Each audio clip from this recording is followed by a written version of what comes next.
Hello! It is Saturday, March 9th of the year 2019, and I don't know what I'm going to work on today, but I have a couple ideas. Usually I give a recap of what I've done while I was offline. I can't think of anything too important. One thing that I was trying to do while I was offline is I recently purchased a .dev domain, and I set up a redirect for it to go to my GitHub just because I wanted it to, I don't know, I wanted to do something. But turns out the way .dev domains are implemented is,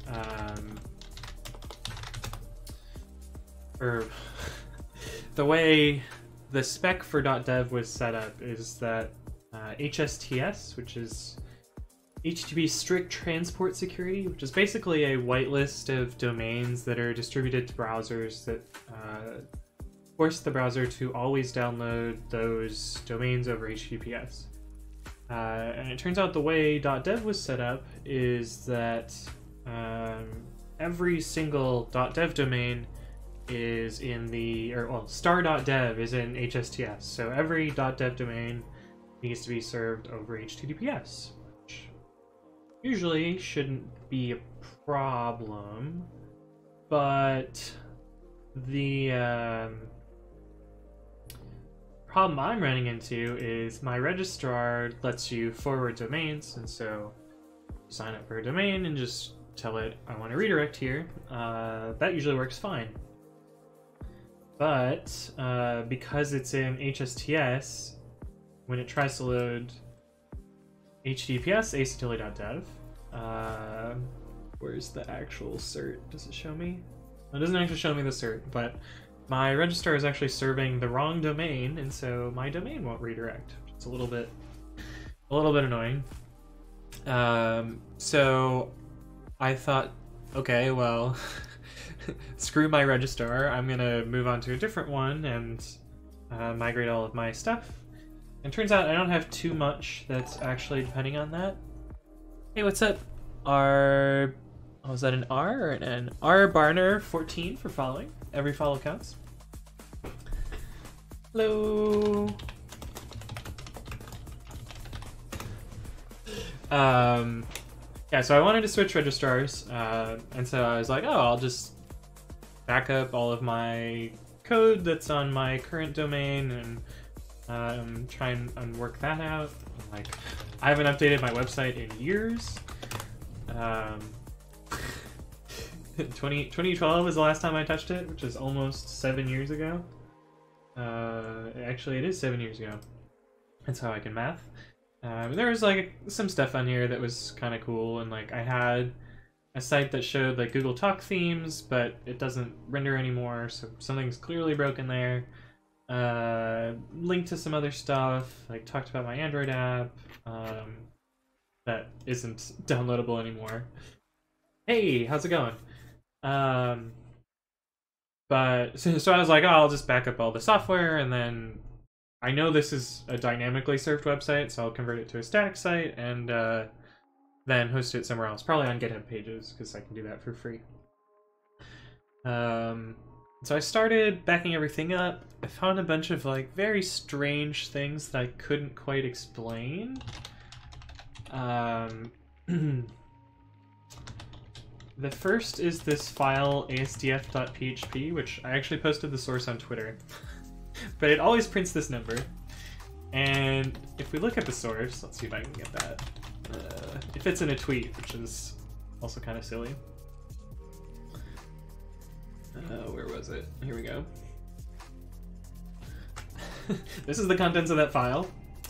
I kind of have like a small explanation for it. I found this file next to it, named 3.png. I have no idea why I uploaded this, but I found a bunch of other strange stuff like that. Another thing that I found looks like I've been hacked, which is interesting. I found this file in two different places, actually. And my registrar never contacted me about this, so I suspect that something happened and somebody fixed it and didn't actually let me know about it. But I found this very strange PHP file which seems to define a bunch of random variables and then like stick them together and try and call a function. So I have no idea what this was about. I was gonna try and like reverse engineer it and see what was going on here. But I ran it through some static analysis and noticed, like, for one, there's no nphp tag, so it doesn't quite parse. I also noticed that, where is it? There's one variable, debaters, that is accessed here but is never defined, so I assume that that doesn't work at all either. And so my guess is the script doesn't actually work. But I'm very scared at what it could have done and how it managed to get on my server in the first place, so I don't know what was going on here. But fortunately, if I move my site to be a static site, then I won't have these sorts of problems. Although I did find a bunch of like kind of cool stuff in on my website that I'd forgotten that I had done. So like there was this math folder which has a bunch of these like increase percent. Let's do 1% time, I don't know, 5. I don't know. There's a bunch of like things that compute math stuff. I don't know how best to explain it. Reduce a fraction. This one sounds cool. It's very slow. Maybe I should have picked a smaller number. It's probably literally trying every combination. Okay, we're not gonna let that finish. Let's pick a smaller number. It kind of works, I guess. But yeah, there's a bunch of like weird scripts that I wrote like that. What else was there? Oh, there was this ppm viewer, which ppm. Let's see, Wikipedia, ppm image format.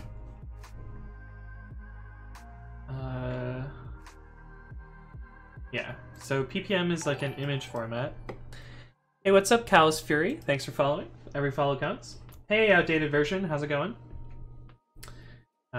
So there's this format called ppm, which is basically like a bitmap format that lets you write numbers and it translates to pixels or whatever. So I wrote a web-based one. So this is kind of what the format looks like, where you have, there's p and then a number.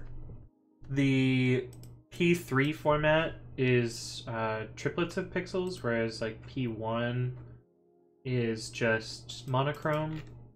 What is p2? How does p2 work? This is an example bitmap of the letter J. This is the dimensions. Oh yeah, that's p1. p2 looks like it's still monochrome. Twitch just showed me a Reese's egg ad. I'm thinking that's a good buy now. Oh, that sounds good. Well, I guess now I've been accurately advertised for as well. Yeah, so I wrote this like ppm viewer. This was actually for a class that I taught in school. But it's basically JavaScript based. It takes this this text format and renders it into a canvas, if I remember right. Yeah, it's just a canvas. So there's like some crappy JavaScript in here somewhere. ppmviewer.js. See. Oh, it's not the worst JavaScript. It's at least indented properly. Although someone will scoff because it's jQuery, and it's really not necessary for jQuery here. Smile.ppm.json. Why is it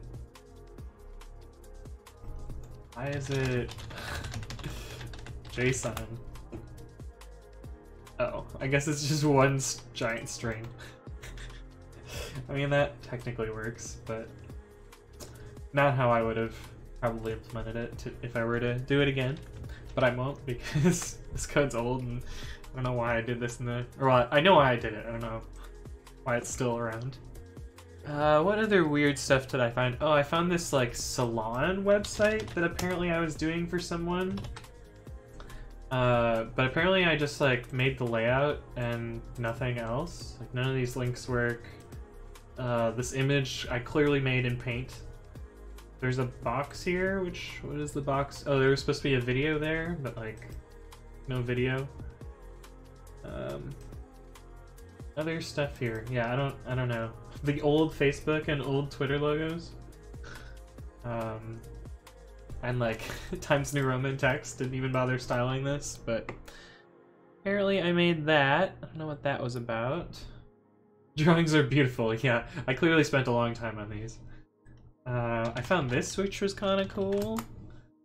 So this was like an attempt to make a Windows XP resizable dialogue.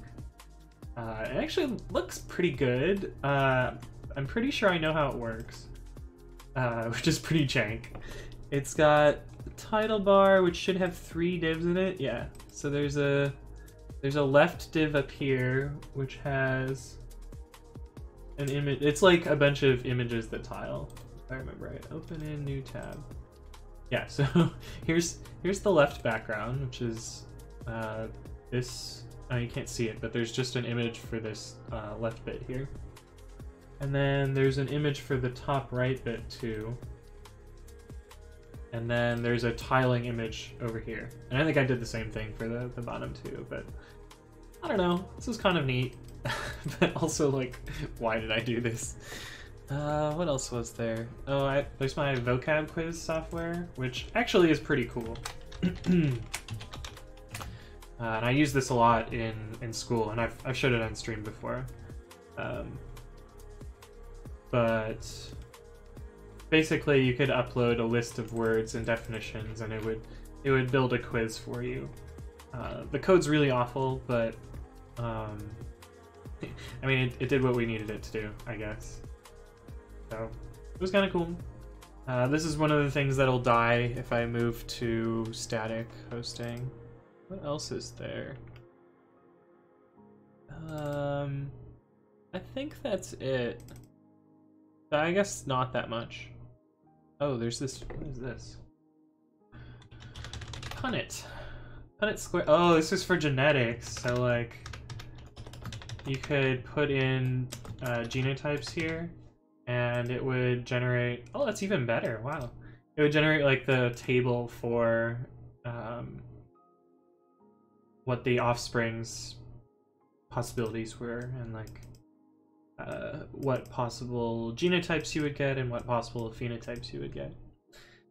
Kind of cool. I don't know why I did that either.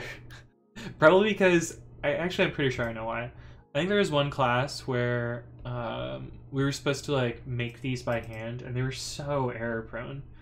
And so I just wrote some code to do it for me. But if I remember right, this works for like really, really long ones. G-H-I-J-K.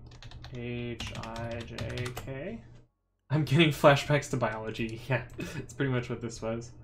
Mother and father genotypes are not compatible. I typed this wrong. D-E-F. We'll just take it to H. It's also possible that I wrote manual if statements here, and so it probably only works to a certain size. Unless I'm just like completely screwing this up. Yeah, I probably like my first calculated it up and only had a certain size. What is going on here? Maybe this is the max size? Oh, I'm off by 1. Yeah, so it generates these hilariously large tables. But it worked. It was kind of cool. Does it work with bigger ones, I guess, now to try? Yeah, I guess it works with arbitrary size. Like, I don't know, weird code that I found here. I think that's it though. What's the stats folder? Oh, error logs. I don't even want to know what the error logs are. Oh, they're just symlinks. Weird. What is temp? Nothing. Yeah, so that's some old code that I found. Maybe after I hack on pre-commit, I'll show you guys making or converting my dynamic website into a static site. But for now, that's what I did offline. So the first thing that I want to work on is kind of an old issue that's been around for a long time. If you don't know about pre-commit, it's a Git Hooks framework that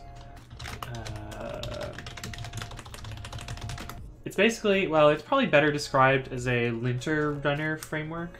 It basically allows you to install a bunch of different tools and have them automatically run on files. Things like Flake8, which will check correctness in Python, AutoPep8, which will rewrite your code so that it adheres to Pep8, a bunch of other stuff like that. And one long-standing issue, let's see if I can demonstrate it.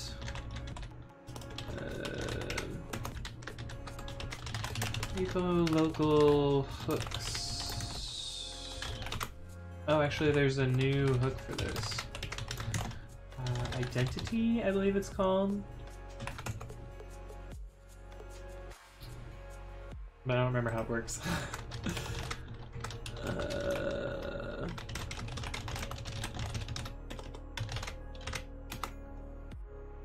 It writes out all of the arguments. Let's see. So if I just do args split, or like some exclamation marks. So if I will this demonstrate it? Yeah, so this kind of demonstrates it. So there's a lot of files in my repository. Yeah, well, in this particular repository. And right now, pre-commit splits these up into a bunch of different commands and runs them separately. So you can see here, like, the first command included this chunk of files. The second command included this chunk of files. And the third command included, etc., etc. And the reason that it chooses so few files is because I've manually programmed it to work that way. The get platform max length. Yeah, so the current way this works is it says that the command can only be 4096 characters long. Right? 4 times 1024, 4096? Yeah. And that's not exactly true. And it's more or less true on different platforms.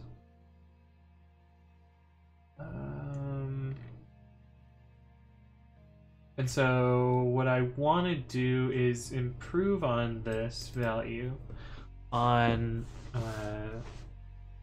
when I can, I guess. And so let's see, how does this work?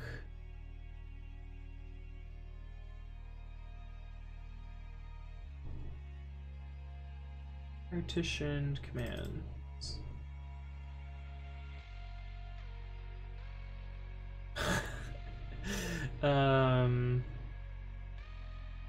Right. So the way this works right now is, given the hard code of 4096, it tries to split up based on that. And so we want to make that number bigger on platforms that can support it. And I wrote some little scripts to kind of figure out the maximum length. Let's see if I have that.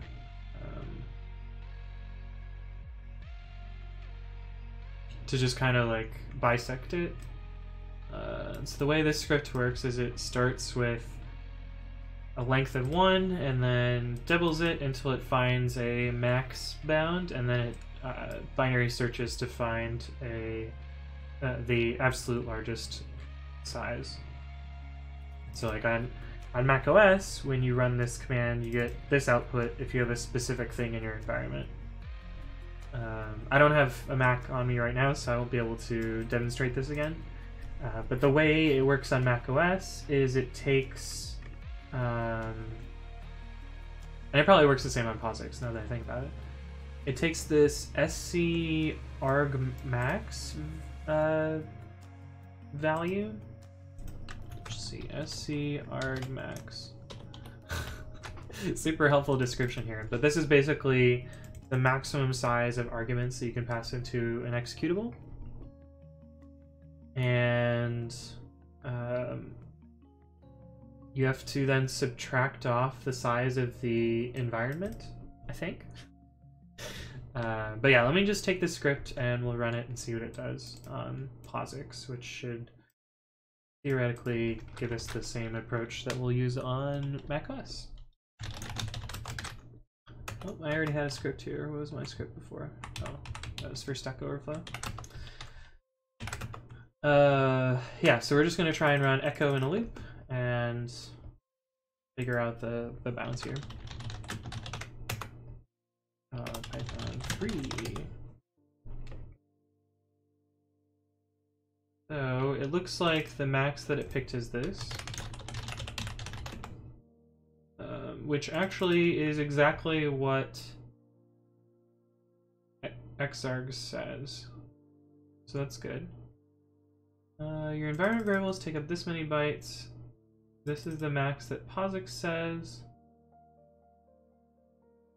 This is the smallest amount. This is the maximum length that we could use, and this is the size we're actually using. What is this number?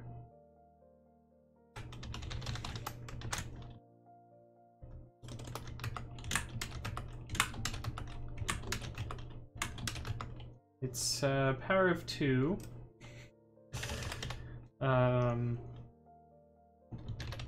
Math.log 2131072. That's not how I do that. Okay, so it's 2 to the 17th. The number looks familiar though. Oh, it's exactly 128 kilobytes. So that sounds good. Maximum length of command we could actually use. This seems false given what this told us here. But I guess that's where this 128k comes from. That's cool. Maximum parallelism. You can have this many processes run on my computer. That would definitely bring it to its knees. Yeah, so let's try and make this happen, I guess. So the host.sysconf. Okay, so that's easy to retrieve. The size of the environment is kind of tricky to retrieve. There's environ and environ_v. What? I assume we would want to use environ_b to get the byte size. But when did that get added? Oh, in 3.2. Okay, cool. Environ_b is only available if supports bytes environ is true. True if the OS of the environment, the OS type of the environment is bytes. Ugh, I can't. Reading and talking is hard.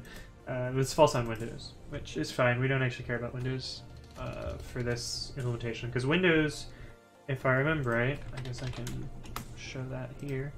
Windows has a constant size maximum, I think. We'll run the same script there just to demonstrate.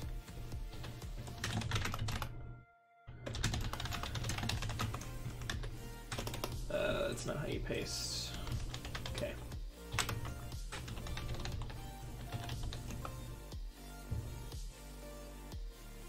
Yeah, so it looks like Windows always requires this size. That's not what I wanted.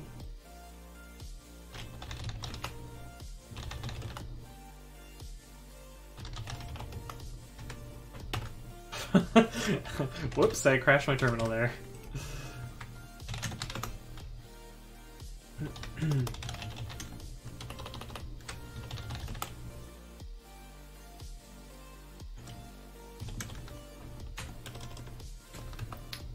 This looks like it's very close to a bitwise number, but not quite. Yeah. Is this be +4? Is that a bitwise number? +5?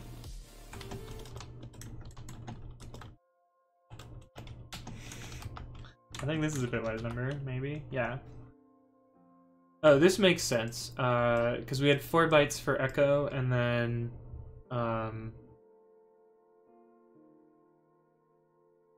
bytes for echo, and 1 byte for the space, and then 1 byte for the null byte at the end, I guess? I don't know why we're not already using this value. Thought we did that already. But anyway, this is the value on Windows. It's much smaller than the one we can get on POSIX.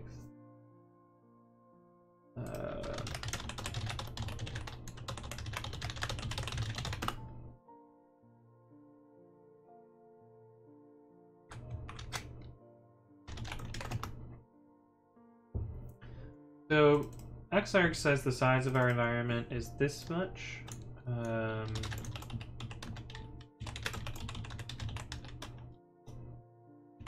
Let's see if we can reproduce that same value here.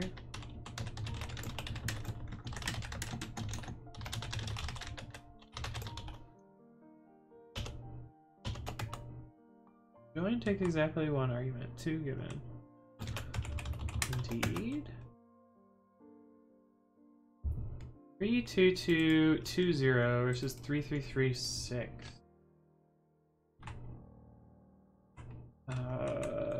Maybe if we put some null bytes in here, like 1 for each of these strings.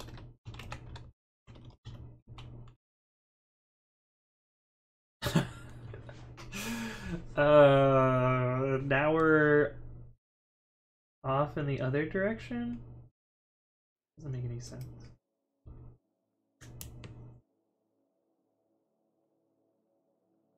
We're 2 bytes. We're very close to the right value, but we're 2 bytes off.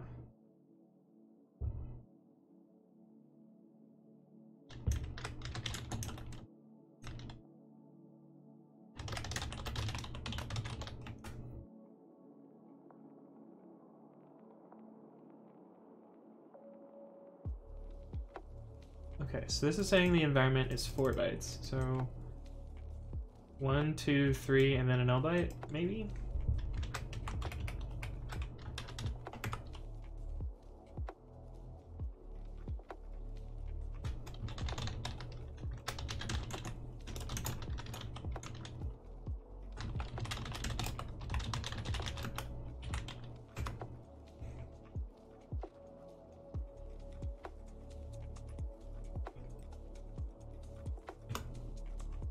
That at least agrees there. Hey, what's up? What am I trying to do? I'm working on pre-commit, which is the Git Hooks framework that I maintain. And I'm trying to improve the command splitting that it does right now, because right now it command splits very aggressively, and I want to make it enable longer and longer command lines. Because on all terminals, there's kind of a limit to how many arguments, or like the length of all of the arguments you can pass on a command line. And if you go over that, which I guess I can show here, if you go over that, you get this error here, which is argument list is too long. Not sure why it just kind of gave this like garbage response here, but so what I'm trying to do right now is figure out the correct way to compute in the same way that xargs does, because xargs solves the same problem. And xargs has this helpful show limits, which kind of tells you how it does its computation. So it tries to, well, it takes the environment size and subtracts it from the upper limit defined by xargmax, which we can figure out. os.sysconf xargmax. So this number matches. No, it doesn't. Why does it not match? 2097152. Why is that different from this?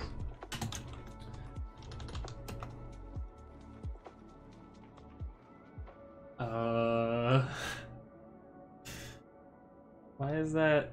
How different is it? It's 16 bytes different?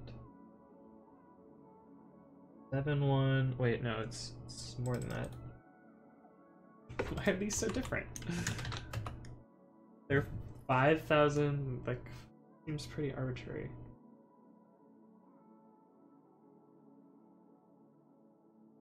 Okay, I don't know why that number is different, and I'm a little bit concerned because I thought it would be the same.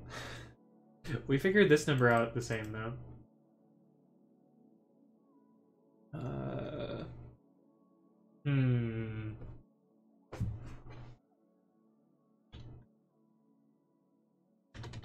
Let's see if we can find the code for this.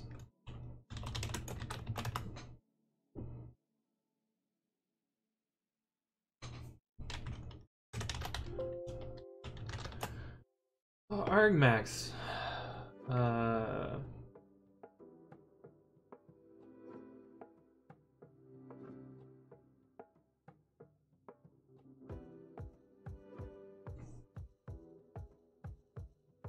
Let me make this bigger so that you guys can potentially read this too.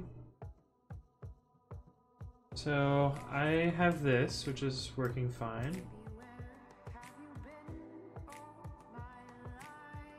However, on the few systems that have no limit, these methods wrongly print a limit. Okay. In contrast to the headers, sysconf and gitconf tell the limit which is actually in effect.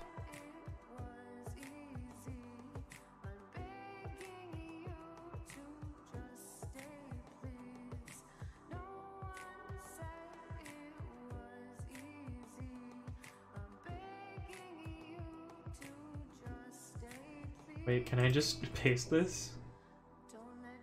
Does this work? Fatal error, Ppm, no such file.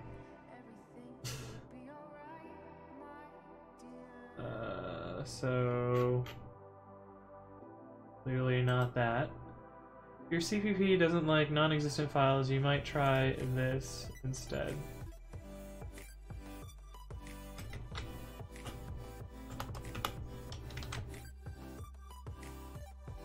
Where was, did I not copy that correctly? There's an ELF right there. Whatever. 4571, I think that's the same number that we saw. No, it's not. What is going on?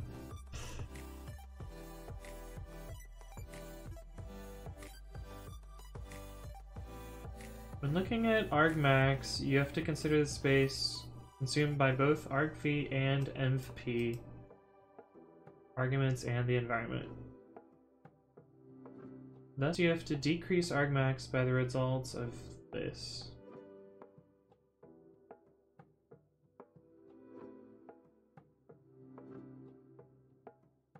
The number of bytes and then the word count times the number of lines times 4? Why times 4? For every entry in envp is terminated by a null byte. The env utility adds a terminating new line instead, so the result of wc-c is the same. WC-L in turn accounts for the number of pointers in MFP, usually 4 bytes each according to size of. Okay. So we actually need... We need to add 4 bytes for every pointer? Some modern shells allow for exporting functions to the environment. The above slightly miscalculates them, because their definitions tend to contain new lines. Okay, cool. That's fine. We don't have to worry about that. POSIX suggests to subtract 2048 additionally so the process may safely modify its environment. Okay. So we get argmax, we subtract the size of these things, and then 2048. Is that how we get to this show limits?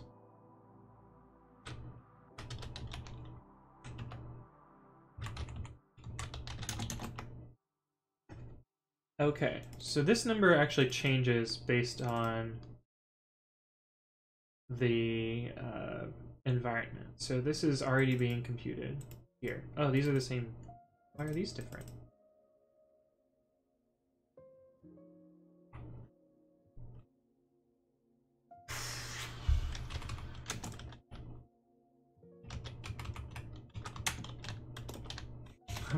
I'm very confused how this is working.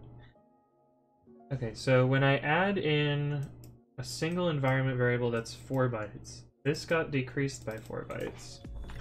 What if I add in a second one? It decreases by 4 more bytes.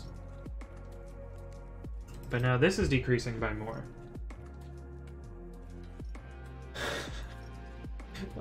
What is happening here?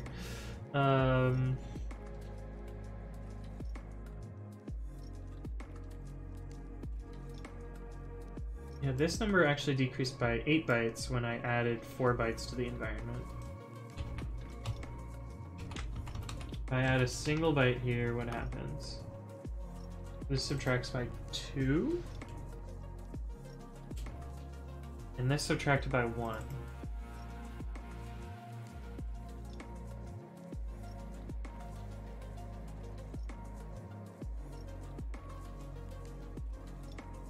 I think this is the true maximum value.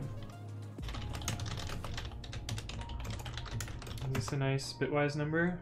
No, it's slightly less than 2 to the 21.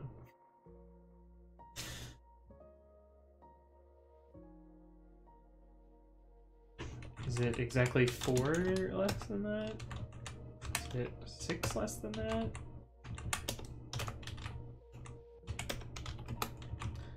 No, I'm just guessing.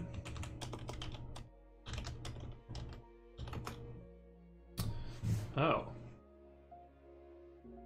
And this sounds like where that 2048 comes from. Here. So in this case, like we have this value, then we...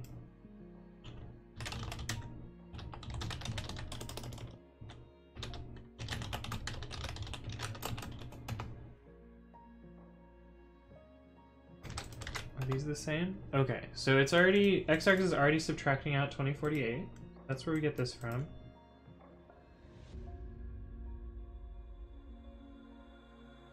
I don't know why these two numbers differ though. But I think if we use this guy's calculation, it's fine. And a way to determine it reliably. The most reliable way is to get the current, is to test for an exec with increasing length until it fails. But it's super expensive.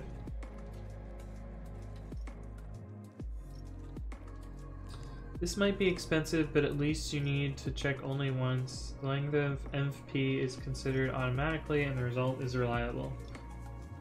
Yeah. Or use autoconf. That would just be at compile time, so maybe not a good choice. How to avoid this limit in a shell? Oh, this is a good table. Actual values for argmax. The maximum length of arguments for a new process varies on Unix flavors, so here's a bunch of them. Hey, what's up, Lord Newt Newt the Destroyer? That's a great name.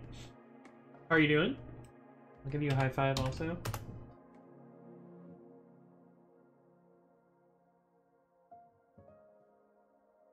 Pretty arbitrary number there. But anyway, the stuff that we're targeting is like modern Linux here. 2.6 is kind of old. I've changed my name. What was your name before? Oh no.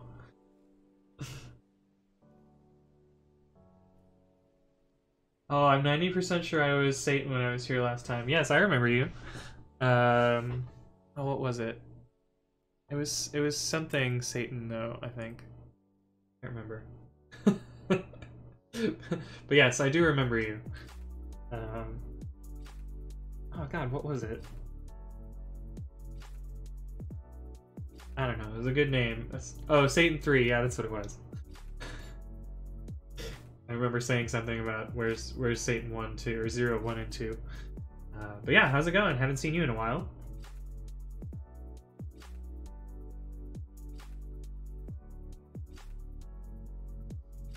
Good. It's good. It's good.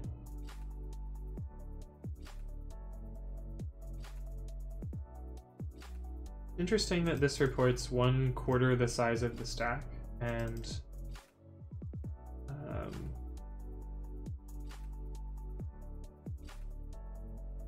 I guess I don't know the stack size here, but my guess is it's 2 to the 21. I believe since I was last here, I started working on a new parser for my programming language. Oh yeah, your xassembly. Xassembly GitHub. This one.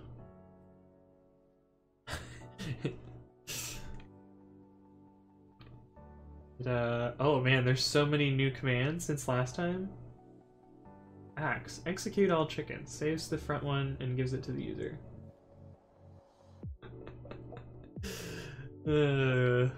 Barbecue. Interprets the front chicken as ASCII and places the corresponding character chicken into the front of the pen. Wait, what is the pen?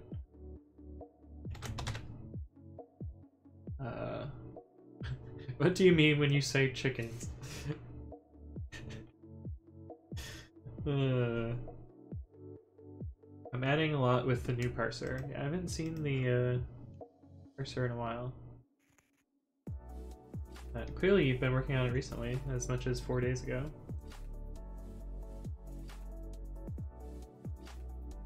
Oh boy. Nice.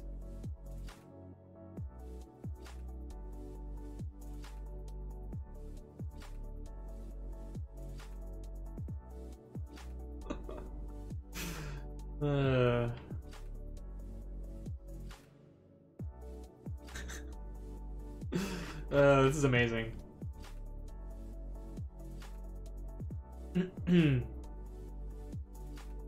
Yeah, what are your eventual goals with xassembly?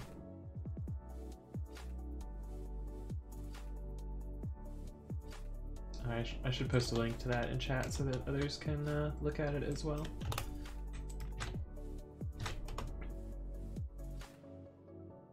The first part about the to-do is probably going to get moved to a new file since it doesn't really have anything to do with the parser. I guess that makes sense.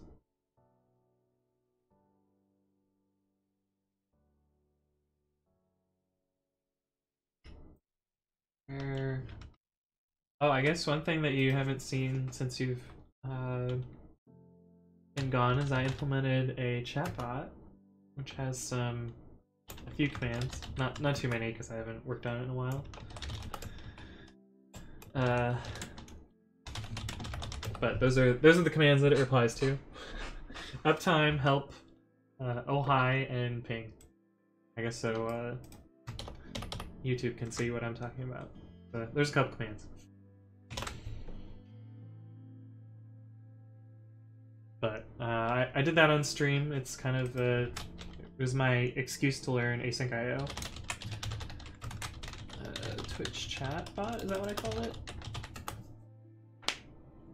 Yeah, so it was my excuse to do some async def stuff with stream writers and stream readers and all that fancy stuff. But I basically wrote a little API that has handler decorators and some like async IO responses to those, and a kind of mini language with some commands. I don't know. The async isn't really necessary though. Yeah, it's super unnecessary. Like, this is hilariously over-engineered. Like, it could have just been single-threaded, easy returns. But, like, one thing that I noticed is if you spam uptime, you can actually kind of see the async happening. As, well, here, I'll show again. Because the API request to Twitch actually takes a while to return, and so, whoa, what happened there? Oh, it just, like, freaked out loading the... Weird. Yeah, but you can actually kind of see the async here because it takes a while to query Twitch. But I don't know, it was mostly like I wanted to actually write something with async IO. I don't know that I like async IO, but I don't know, I got it done, I guess. You don't see that. Oh, you got them in a different order than I did. Interesting. What? I don't know what to say then. Maybe, I mean, it's IRC, so it's all kind of a wash anyway. But yeah, it's pretty unnecessary that it's async IO. You're completely right. But it was an excuse for me to try and learn something that I hadn't played with before.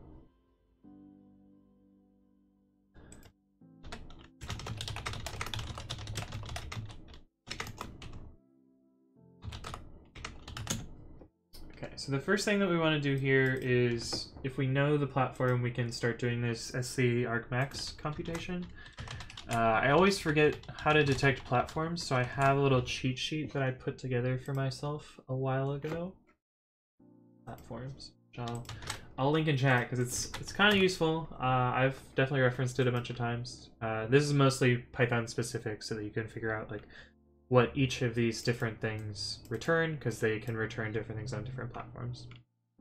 So like in this case, I want to detect POSIX platforms. So looks like on Linux I can use os.name is equal to POSIX. However, I'm pretty sure on macOS... Oh no, macOS does also.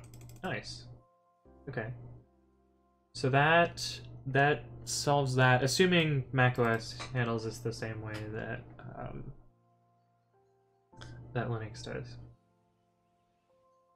And Windows will not match that. However, Cygwin does, so I'll need to figure out how Cygwin responds to this.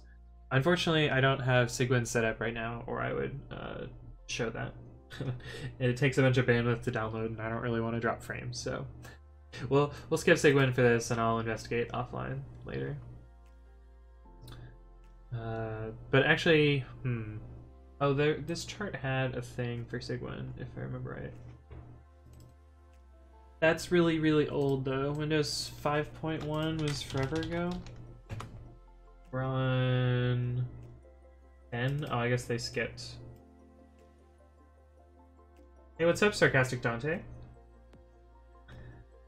I see you're still playing with the chatbot. I will use Google Translate again, even though I'm pretty sure this is like good morning or good afternoon. Good morning, nice. If you keep doing it, I will eventually learn.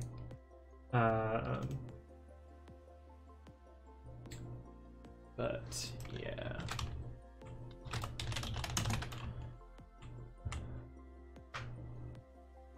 So I think we actually figured out the constant maximum on Windows.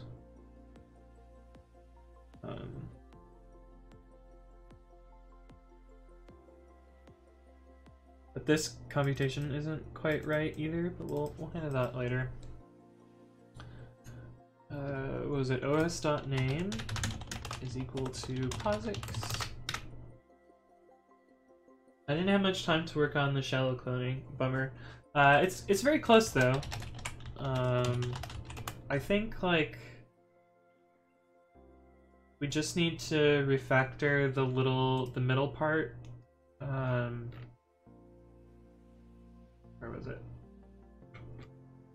Yeah, this middle part here. I think like it basically is gonna end up looking like git init whatever, and then git remote add origin blah, and then kind of try git fetch -c protocol.version equals 2 depth equals 1 origin, and then revision.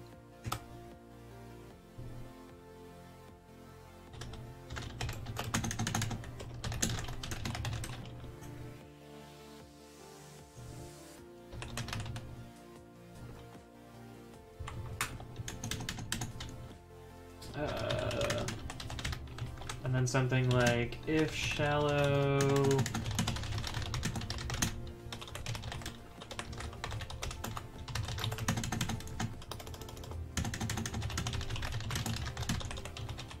like I think we basically want to implement this but in Python. The heck is this? So pre-commit, the way it works to download, I guess I can kind of show it. So the way pre-commit uses plugins is they get defined as a Git repository and a version. And naively, the way you can get one of those is by doing a full clone, which takes a while. I should have used takes a while, and then you would check out exactly the revision 2.1.0. But you can improve on this slightly in some cases.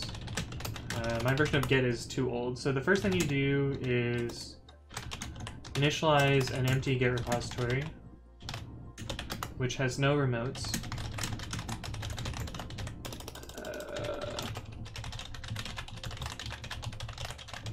You add an origin, which doesn't do anything other than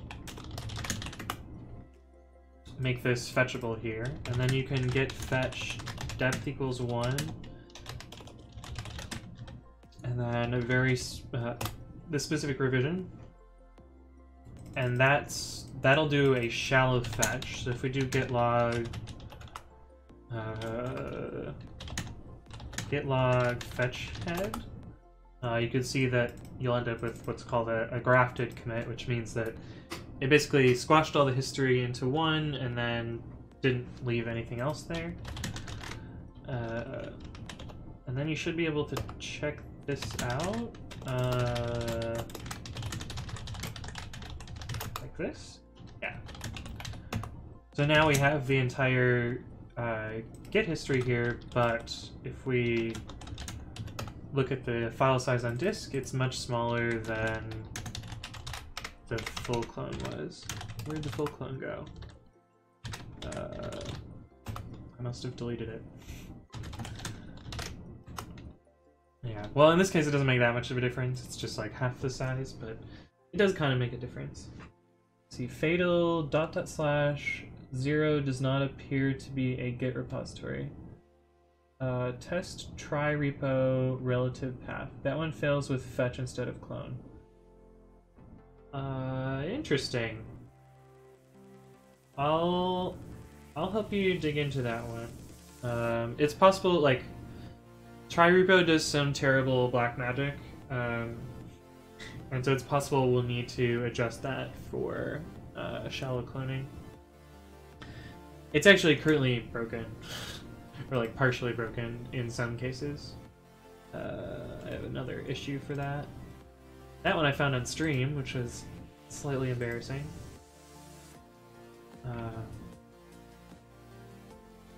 But yeah, right now it can sometimes end up in this state where it tries to make a commit and there's nothing to commit, but there actually is things to commit. It just did it wrong. I don't know, but I haven't looked into this bug yet either, so I need Need to do that eventually.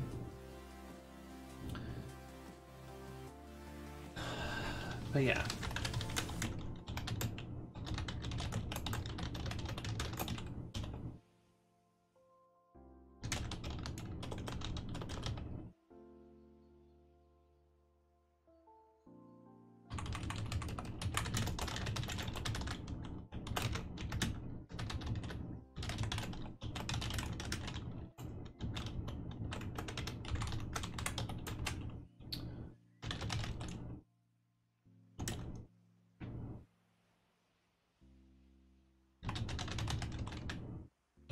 I can just do environ equals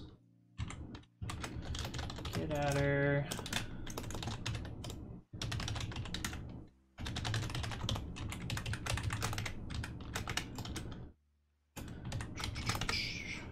So the way that they computed the environment size was 4 times the number of variables. Where was that page that I was looking at? This one. So pointer size, although on 64-bit, won't that be 64-bit pointers? So it would be times 8? I don't know. I don't want to be off by like a small number, because then it'll just like break in mysterious cases.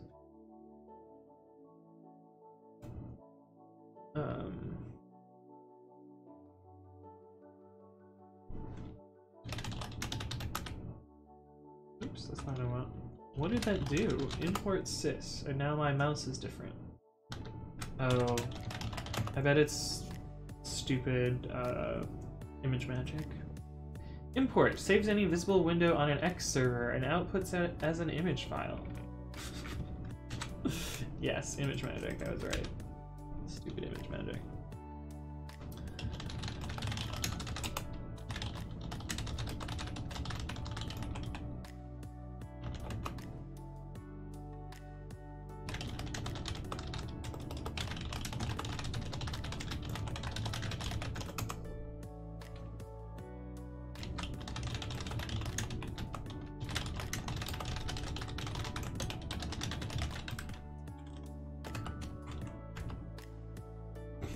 That's clearly not helpful.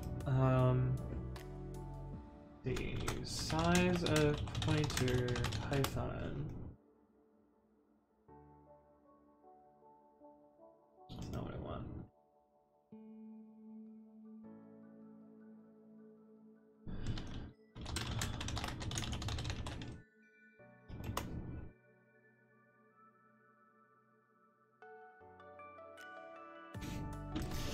Determine if 32-bit or 64-bit Python.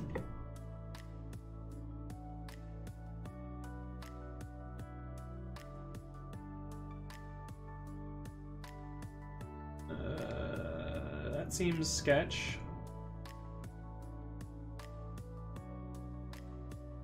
Struct got calc size P. That sounds like what we want.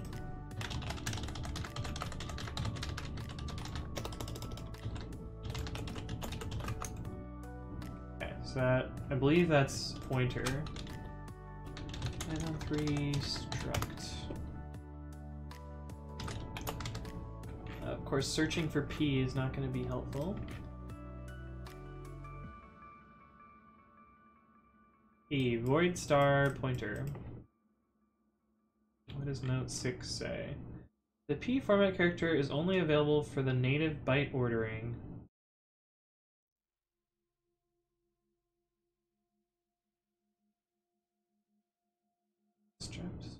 What? The byte order character equals chooses to use little or big endian ordering based on the host system. The struct module does not interpret this as native ordering, so the P format is not available. I don't know what that means.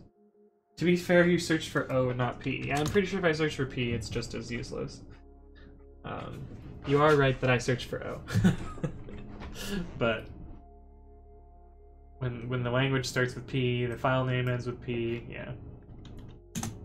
I wonder if I could have searched for space P space. No, couldn't have. wouldn't have worked either. But yeah, it does look like struct.calc size is going to get us the size of the pointers. So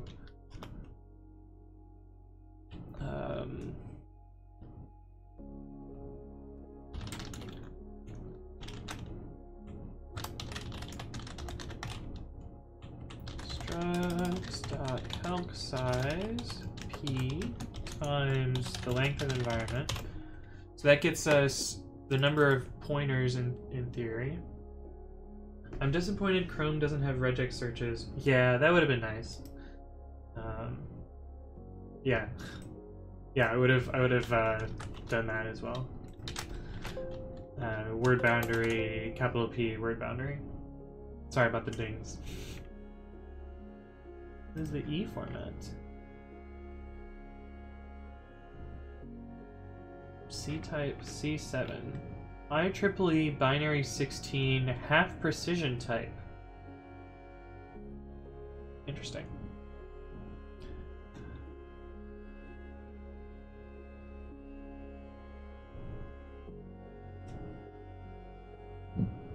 I hate the fact that Chrome doesn't try to use the current selection for find like IDEs do. Oh, yeah, that would have been nice too, because then I could have just like selected the part and then done a search. Yeah, I wish find was better in lots of places. Browsers is just one of the places where it could be way better. 4kv in environ.items. Size plus equals len k plus len b plus 2. Number of pointers in p. C strings in mp.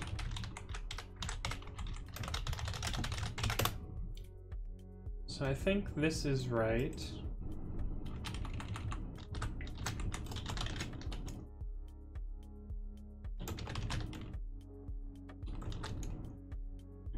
I pushed the commit, we'll see where it fails. Cool. We want to do type annotations here. Actually, we don't, because I haven't hooked up MyPy for this, so I'm not going to bother with a type annotation. Env or this.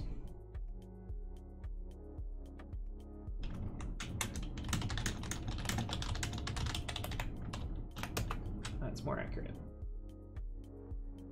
This will allow us to write some tests for this. And in fact, actually, might as well write some tests for it.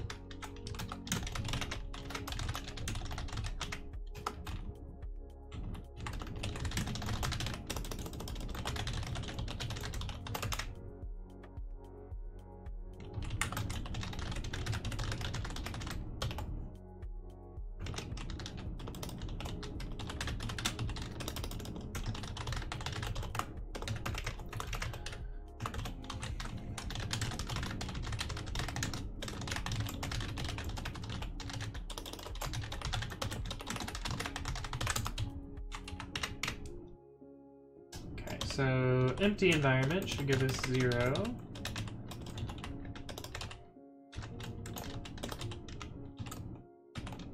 This should give us, let's see.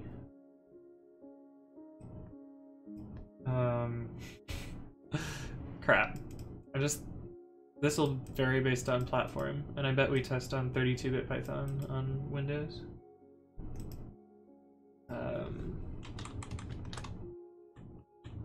So we'll patch that out.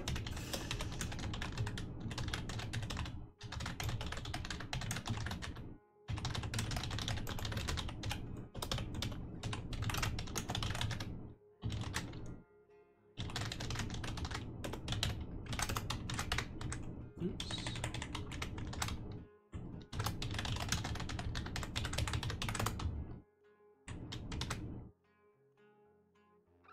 Actually, we could just make this safer and always pick 8 here. That way we're erring on the side of caution. Then we don't need struct at all. We don't need this patch. So it'll be slightly less than correct, but at least it's erring on the side of safety. Let's see, so this is 2, 4 plus 1 pointer, so this will be 12.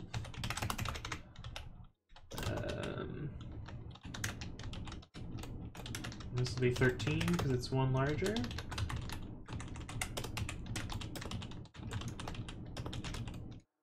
So this should be 16 plus 4 plus 4, so 24.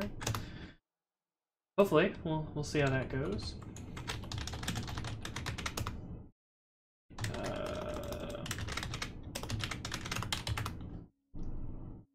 Syntax error. It is indeed a syntax error. These should have been colons.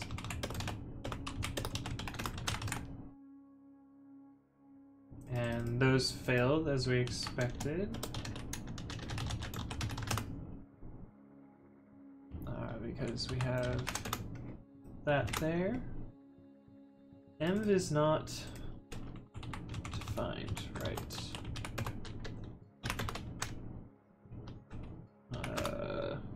Yeah, and ignore that because we expect that. We weren't done writing that yet. Okay, so I think this works. Minus environ size.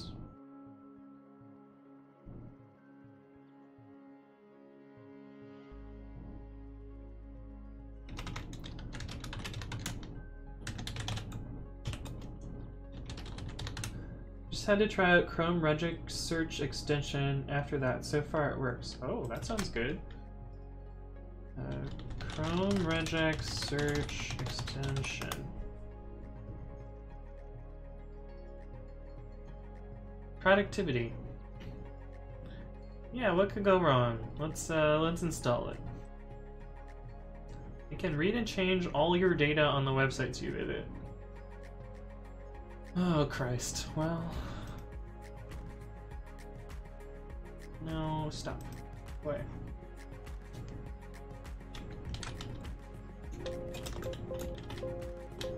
Do I need to like restart my browser for it to work? Oh, I need to click on this button, I see. Yeah, it seems to work. Control G does not work though. That's cool. I don't know that I'll use it though. But it's cool. Not endorsing or anything, I just googled it like you did. Nice. I mean, it seems to work. I don't use Chrome very often, so I don't know that it'll be useful, but I wanted to demo it.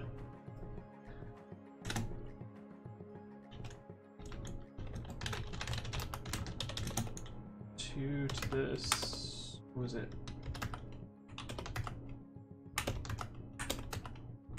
2 to the 17th.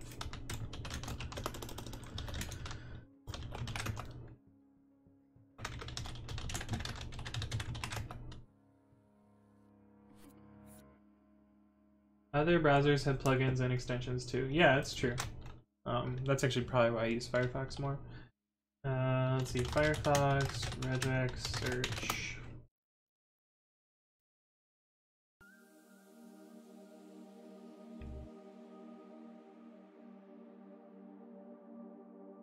I won't put -1, but to me this add-on is too much bloated.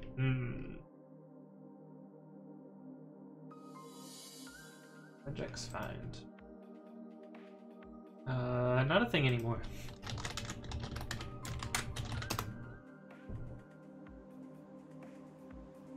Seems like not many people want this, oddly enough. This is the most popular one, and it's 3.5 stars. Seems pretty mixed.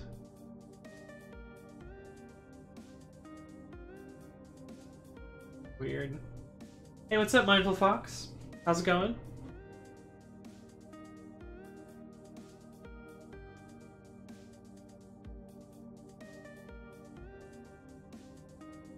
Let's close some tabs. I have too many tabs open. We don't need struct anymore. We don't actually care about that anymore. I assume if you push to commit that this is not relevant anymore either.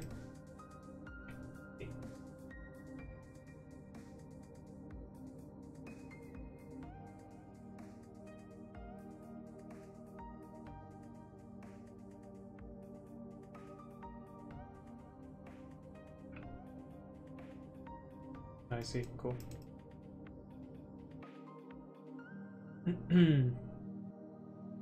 Have I tried tree tabs or vertical tabs before? I've used tree tabs before. I didn't...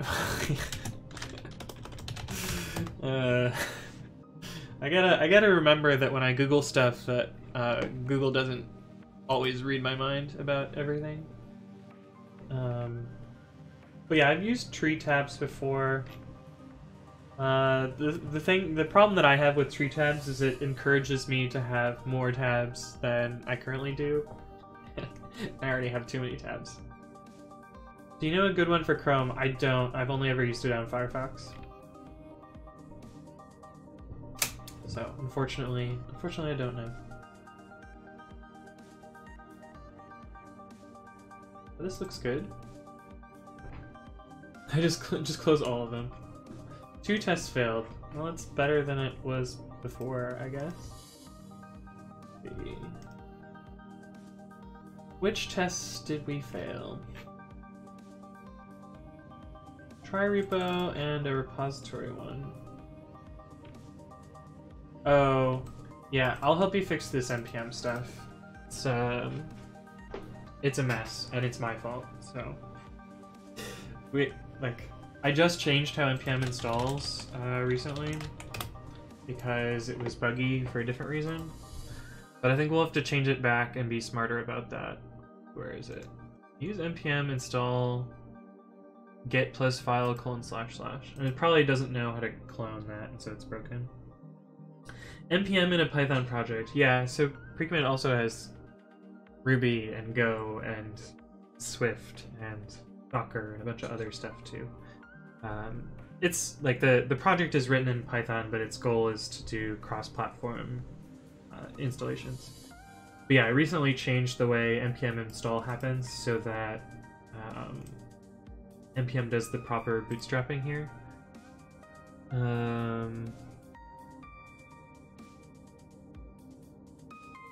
But yeah, I found this weird bug here. Where's my proposal?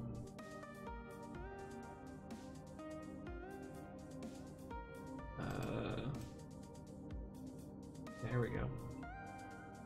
Yeah, so npm install -g git plus versus git clone and npm install -g do completely different things, because obviously they should do completely different things.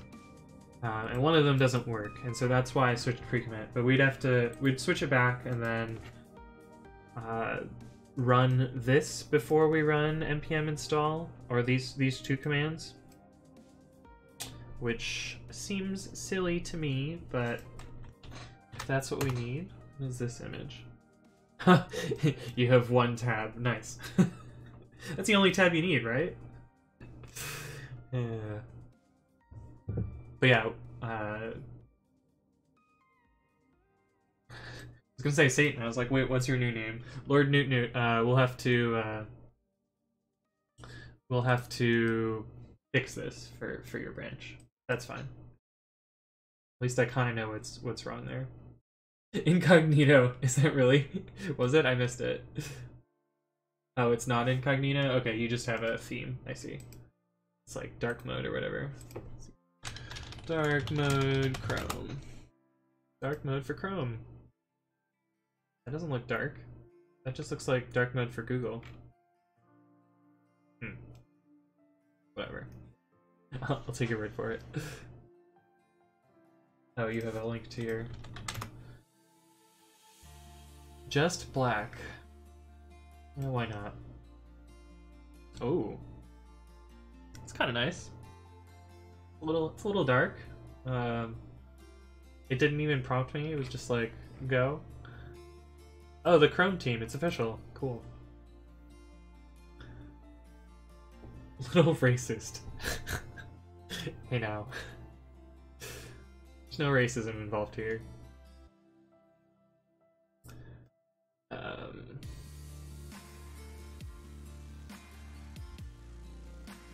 But yeah, I'll take a look at this and try and help you through that npm test failure. We didn't look at the other test failure. That one's probably similar.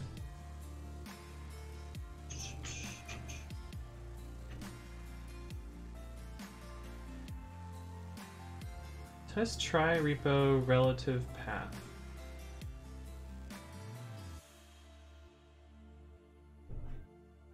Fatal ... /0. Oh, I know what this one is. Yeah. This is why I added that test, actually. So this git command, where is it? That's why there's two separate git commands here. Oh, how are we gonna fix that? But yeah, that's why this clone happens up here, and then down here we're doing git initialization. Because when you change, or when I change the working directory here, this repo here can be a relative path, and so then that'll break. So what you'll probably have to do is check if this is a path on disk, and then run abspath on it. At least that's probably the easiest way to fix that. And so that'll fix that test, and then all the tests should be mostly passing. I guess after you fix that, then it's just the npm test, which we know the solution to. So looks good. Excited.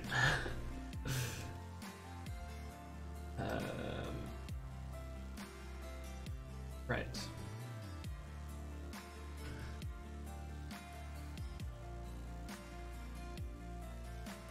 Okay, so I think this is the math that the website we were looking at had. So gitconf argmax, and then subtract out the number of bytes in the environment, which is this for loop here. And then subtract out the number of pointers in the environment, which is this here. And then subtract 2048, which is here. Did Lyft go public already? I don't think so. But the S1 got released. No, that's when we filed. I think the S1 got released. I don't know. That one's still old. Maybe the S1 did not get released. Maybe I don't know what I'm talking about. Offers financial details.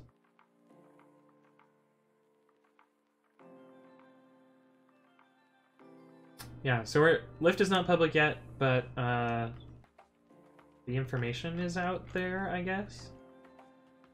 But I'm not legally allowed to comment on it. Other than you guys can read the articles and form your own opinions. I cannot talk about it. Sorry. I'd love to, and I will be able to talk about it when Lyft is public, but I can't do that yet.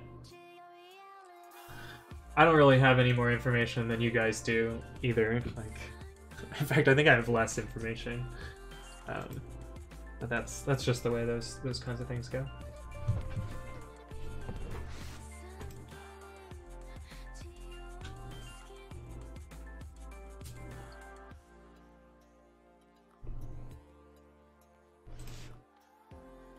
Okay, so let's fill out this function a little bit further.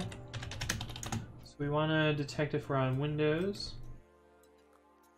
Me likes le spaghetti. Okay. Now you're gonna clip that, I bet. Okay, so it looks like on Windows it reports os.name is nt. And what did we determine the max was there?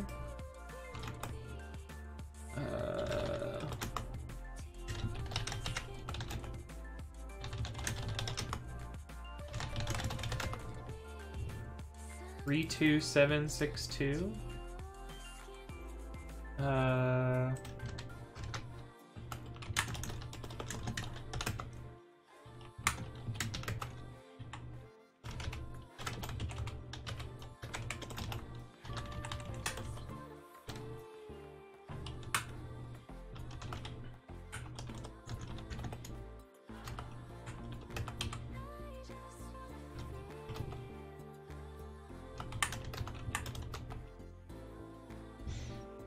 So 2 to the 15 is the limit on Windows. I hope that's right. To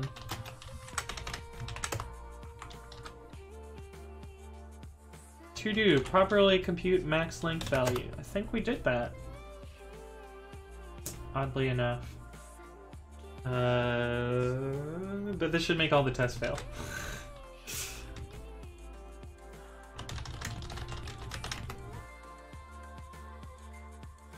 Should make all the tests fail. Why are the tests not failing? Maybe I thought about this before. Platform max length.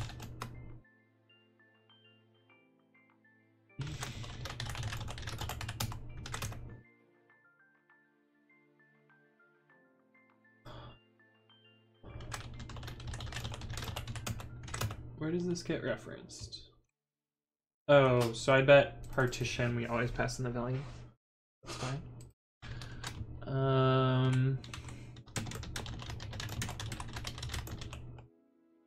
Actually, we should test something else.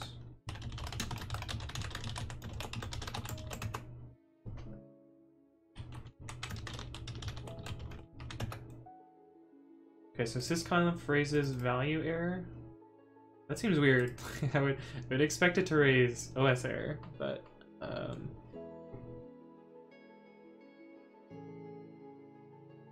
little suspect of that, but okay. But I think I'm just not gonna test this function. But I'll need to make sure this works on macOS later. I guess I can test it on Windows right now.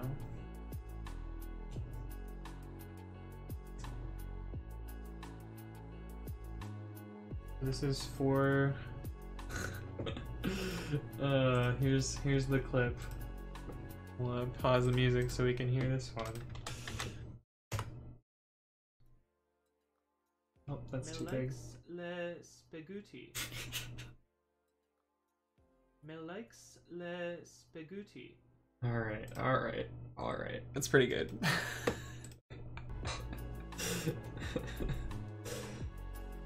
What's up, Deheraron?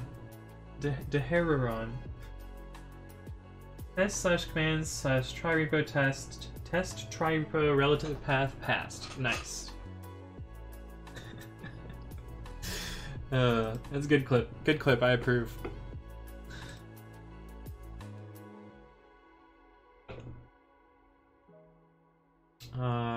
But yeah, what did I want to do? What is the WAT branch? I don't even know. Do I know Updog? I do know Updog. He's a good friend. We go way back.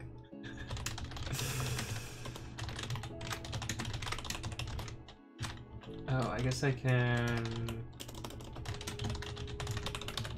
run this now. Sad face. Why is it still partitioning? Oh, I know why. Because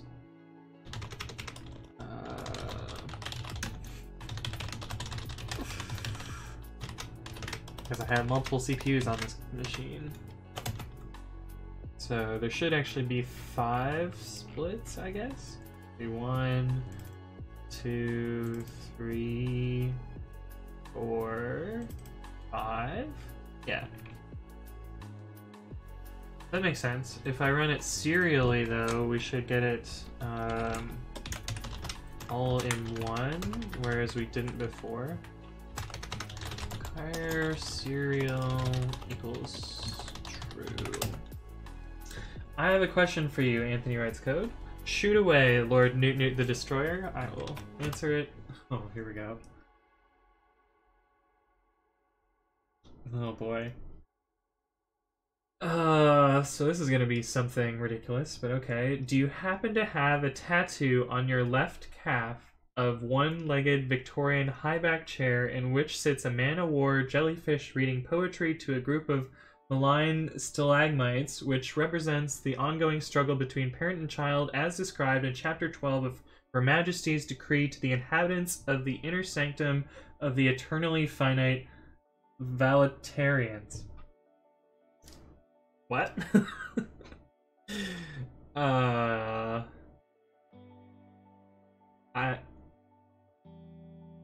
do not. I do not have a tattoo on my left calf. I assume this is one of those pronunciation tests to see like which region I'm from. But let me grab some of this text and we'll see what this is from, because I assume you copy pasted it from somewhere. Oh no. Have you turned my Twitch chat into an ASMR channel?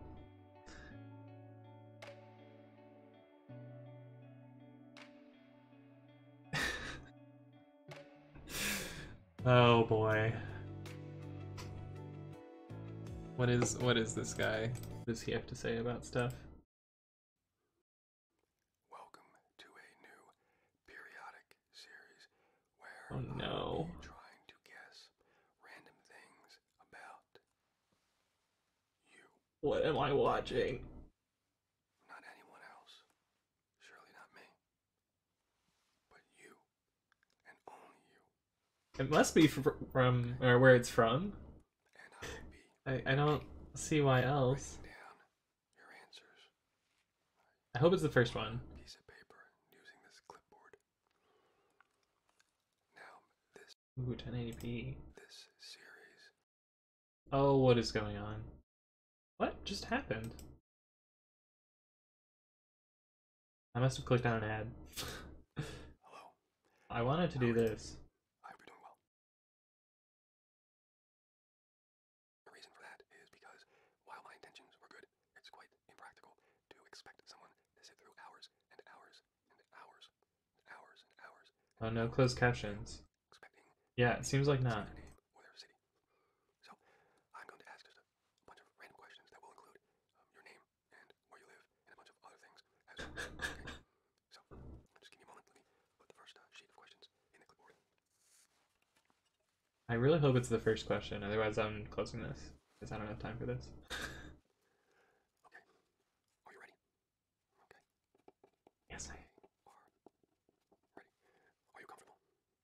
Okay. Comfortable. What bugs are we going to upload to PyPI today? Are you prepared? Okay, it's not the first question. Come on, let me know if I have a tattoo on the left calf of a one-legged Victorian. On your left calf, Oh, it is! legged Victorian high chair in which sits a man-of-war jellyfish reading poetry to a group of malign stalagmites, which represents the ongoing struggle between parent and child as described in Chapter 12 of Her Majesty's Decree to the inhabitants of the inner sanctum of the eternally finite Valitarians. Oh, I pronounced it the same as he did. Okay, well, that makes me feel better about it, but yes. We have turned my channel into an ASMR channel. I will sit here and click my tongue for 2 hours, and you will all love it. And have no choice. You know, I just sit here and read my code. From future, import absolute import. From future, import division. From future, code list. Concurrent.futures. Alright, that's enough of that. We're not doing that. I thought it'd be funny though. This is very niche, yeah. ASMR programming readings. But yeah, it looks like when I change this to when I change it to use the new Git platform max size, it sends everything. ASM and R programming. Oh no. Yeah. Oof. That'd be pretty special. But yeah, it looks like we get just one chunk when I adjust this, and if we put it back to the old code,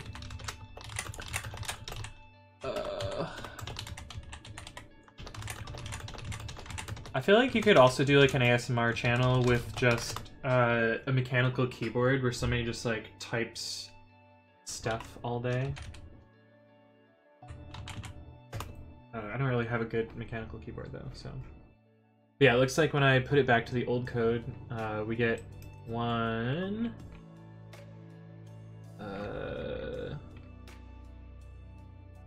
2 chunks. Okay, so I guess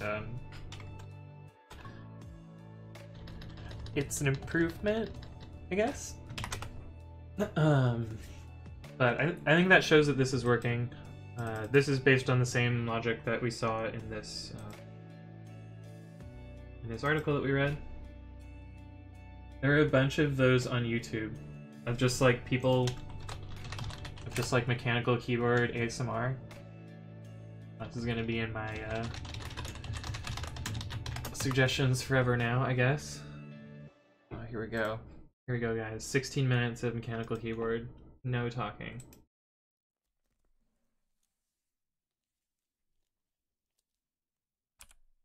This is so weird.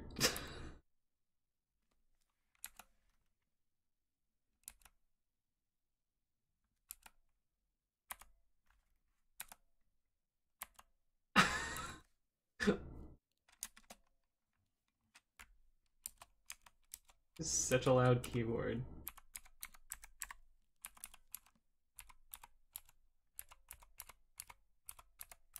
How gamers get sleep. He tapped Pornhub. Did he actually? Oh, 1643. The video is only 1640. It's pretty funny though. If I had this keyboard, I would actually enjoy typing 13-page essays.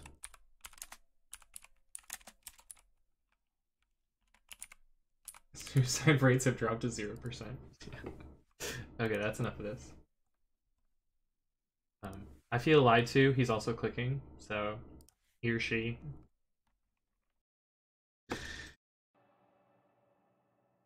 But yeah, I do have some switches if we want to play the ASMR switches game.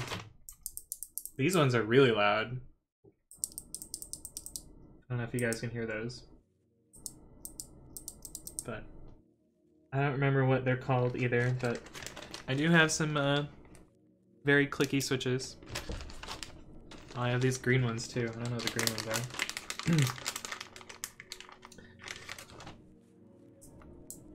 Oh, these ones are different. They're less clicky than the other ones.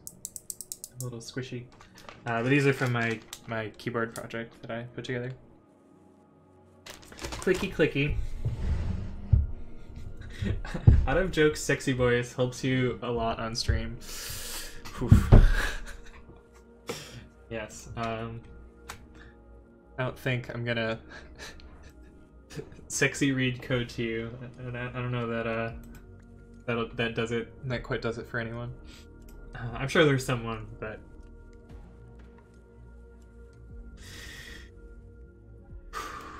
yeah.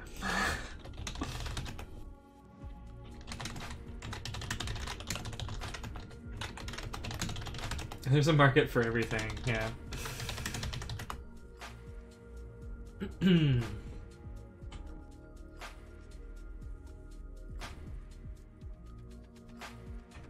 I guess I'll put the actual numbers in here instead of the math. 2 to the 15 is this number. As a potential user of your product, I'm offended.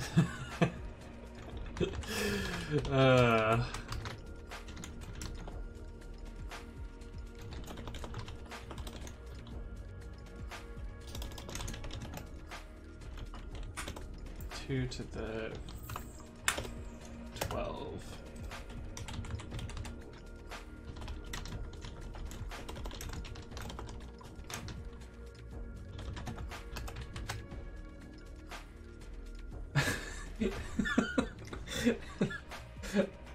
Oh, os.sysconf left parentheses single quote sc underscore arg underscore max single quote right parentheses yeah. If you can climax that, then no, we're not gonna go there. That should be your talk for PyCon. Yep.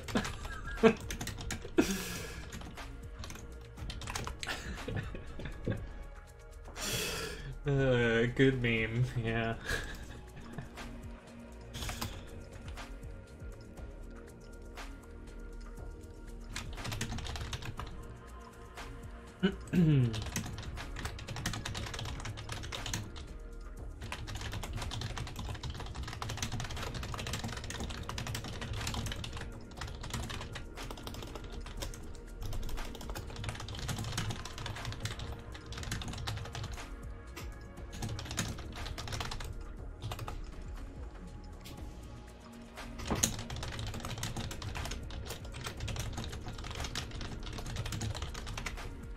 Okay, so I think that works.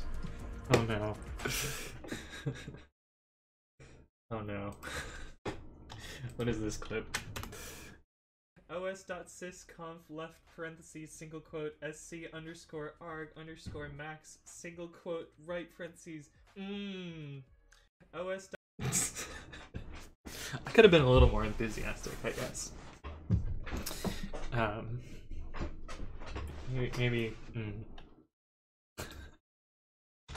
Yeah, it's hilarious. Yeah, should I add the ASMR? Is there a Twitch tag for ASMR? There is! There's auditory ASMR and visual ASMR. Could rebrand my channel. Needs more Needs more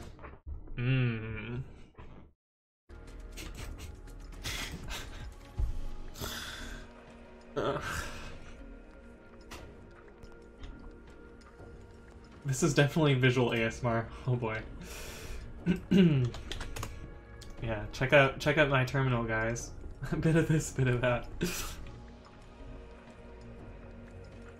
What was the resolves? 691.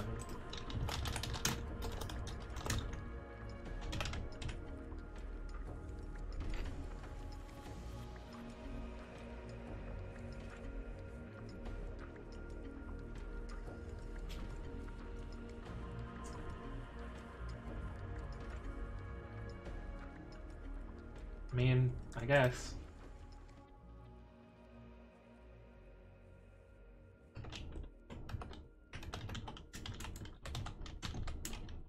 Give myself a checklist. Try this out on Linux and try this out on macOS. And try this out on Windows.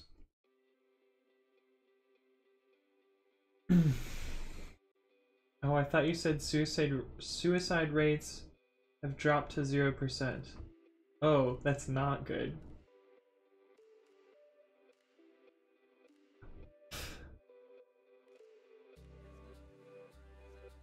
Wait, no, isn't that good?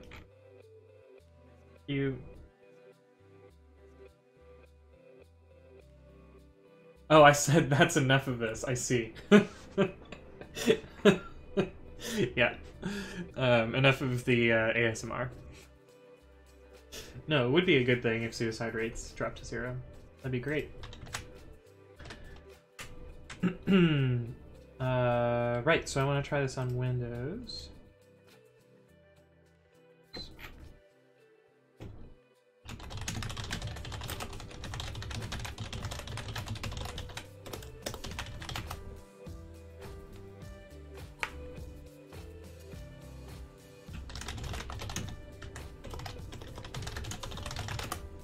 I guess we'll kind of get some results for Windows just from CI running.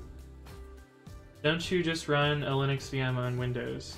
I do, yeah. So this terminal here is Windows. So Ming W64. Yeah, so it's very easy for me to test Windows.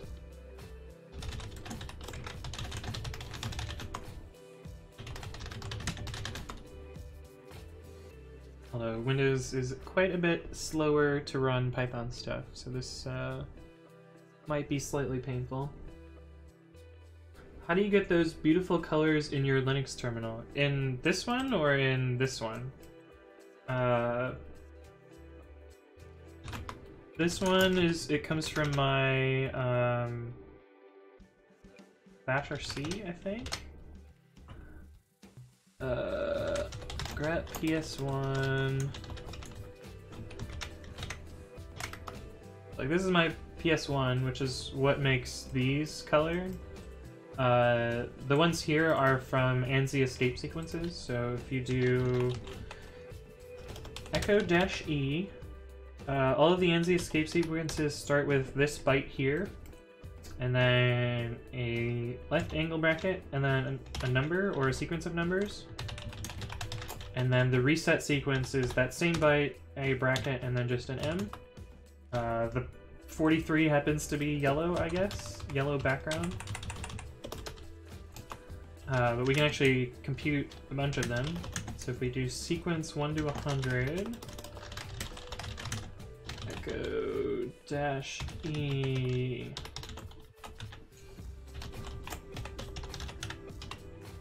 we'll do all of the ones from 1 to 100. Can I get the PS1? Yeah, I'll send you a link. Scratch.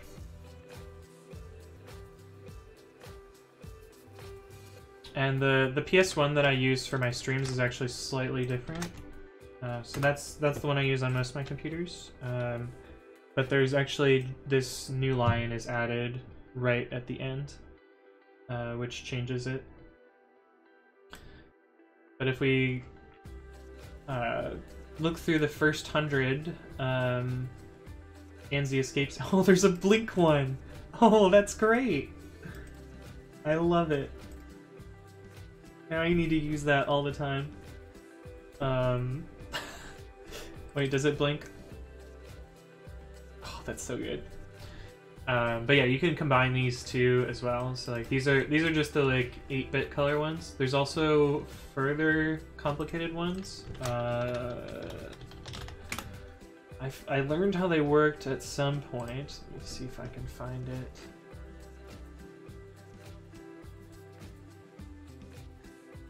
It's like a one-liner that I posted on Twitter at some point. Oh, here we go. So you can use more complicated colors. What is this?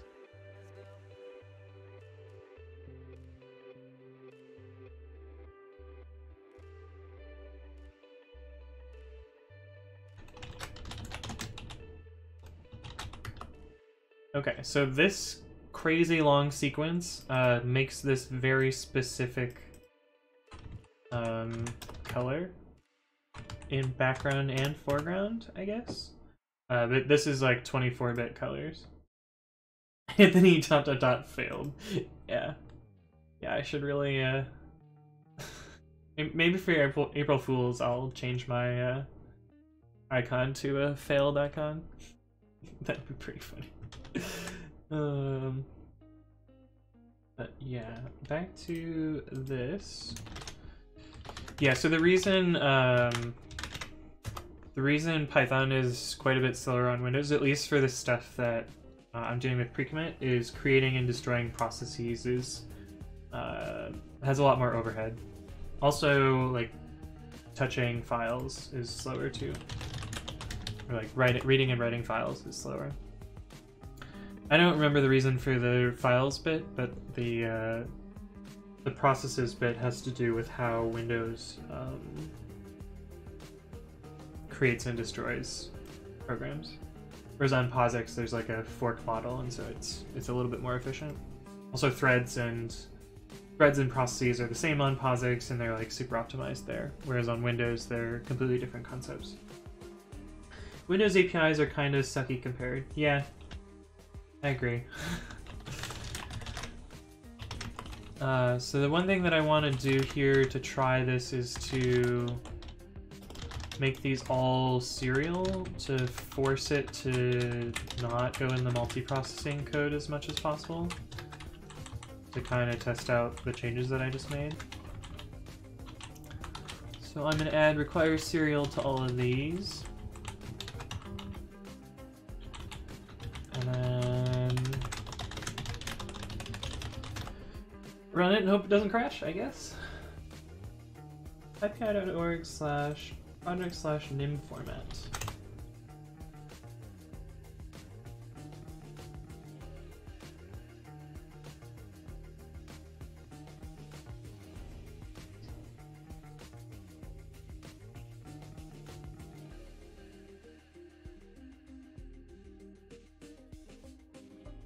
Oh, I see. So this is like a replace of the string format with nim instead.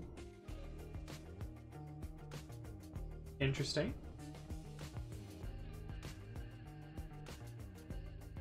So is this like the ability to distribute... Oops, that's not what I wanted. Oh, well, it takes me there anyway. Is this a way to distribute nim with Python? Yeah, it works. Oh. So they precompile a bunch of C code. I guess that's the output of the nim compiler.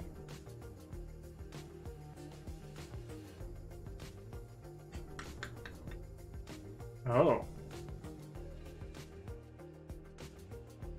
That's impressive. 1.7 e to -5. Oh, so this is actually faster. Right? Because it's e -5. 1, 2, 3. Yeah, this is only 7.8 e -4. So this is slower, but it's pretty close. I thought you were gonna tell me it's like 4 magnitudes faster, which that would be crazy. I would not believe that. But that's still pretty fast. I wonder where the overhead comes from. Like where's Python cheating that nim is not? But kind of cool.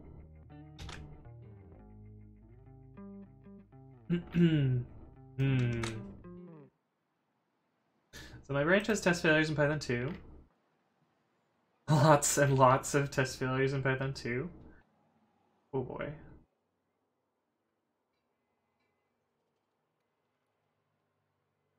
Asserting the value none. Please use assert is none.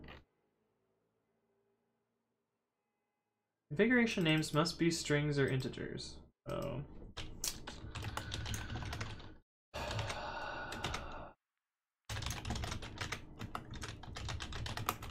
Fine. Fine, you got me. You got me.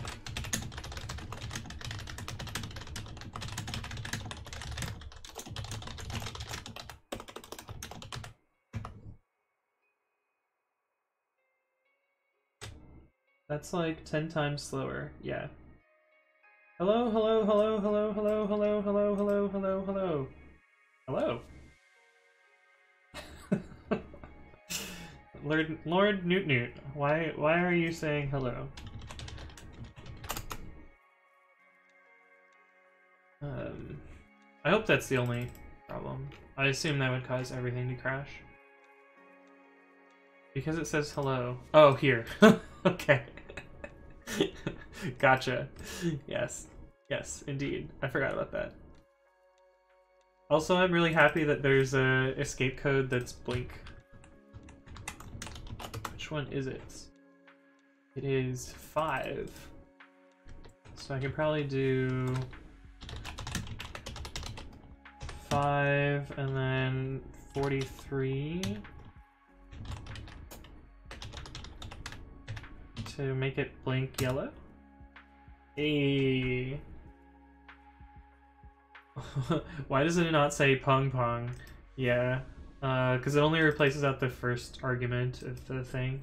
So it just repeats back whatever you say there. But that's cool. I wonder if there's like a background blink. Maybe 6 is background blink? Nope. Nope. Yeah, and it only works for uppercase ping. Oh, there's no background blink. Unless it's 7. No, 7 just seems to reset the background. Blink, ANSI, escape.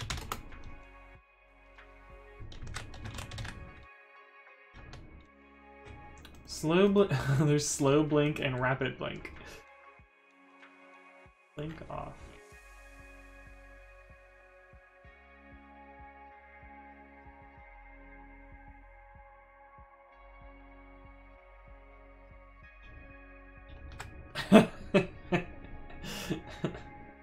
Are you guys still trying to break my string formatting thing here with the curly braces here? I'm pretty sure that it doesn't have a bug there, but wouldn't surprise. Still wouldn't surprise, but I'm pretty sure.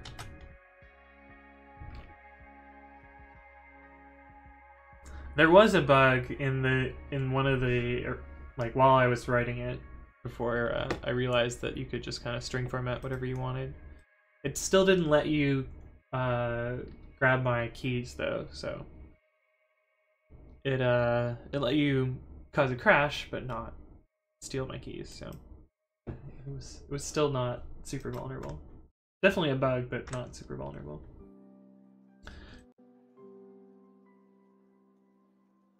So this seems to have worked.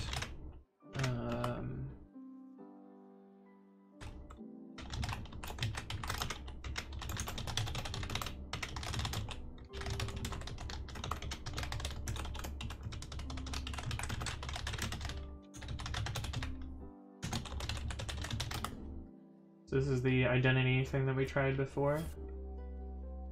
And it looks like... Oh, we're on master.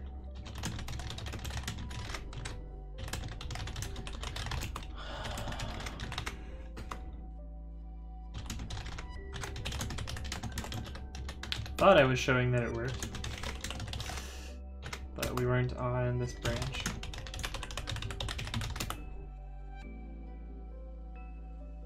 Oh, I just checked out my patch that made things serial, so it's back to parallel mode.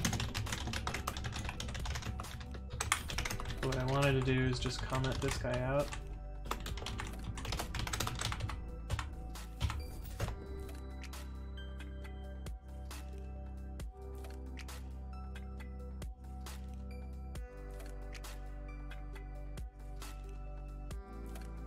Seems to work, I guess.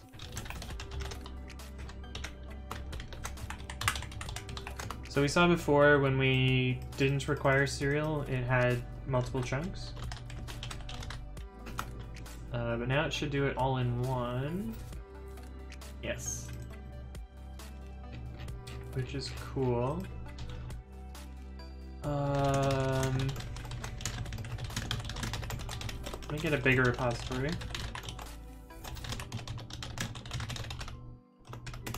I happen to know this repository has lots and lots of files. Is that my key? No, we'll just clone over HTTPS then, because I don't remember my key password.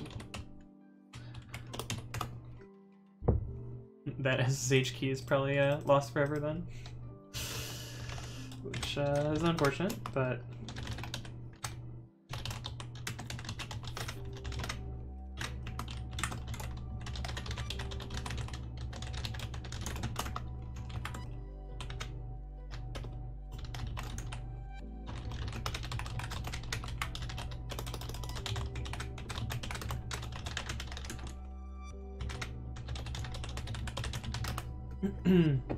I noticed this on that Stack Overflow question. Oh, the colors! Now we are living in the future, and the full RGB spectrum is available using this. Yeah, that was what I was trying to show earlier with, this shit in meta. With, this.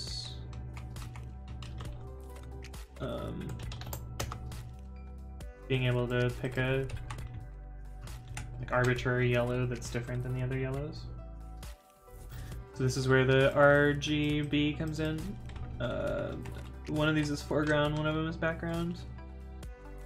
I don't remember which is which, but if we do this, I bet. Okay, it looks like that was foreground. But yeah, this is a 256 color. Or not 256, 24-bit color. 24-bit color? 3 tuplets of 8? Yeah, 24. Yeah, 38 to RGB. I don't know what the 5 is, though. Oh, was I trying to make it blink? Is that what I was doing? Oh no, the 5 is necessary for some reason. Oh yeah, no, the 5 is the blue. I see. Yeah.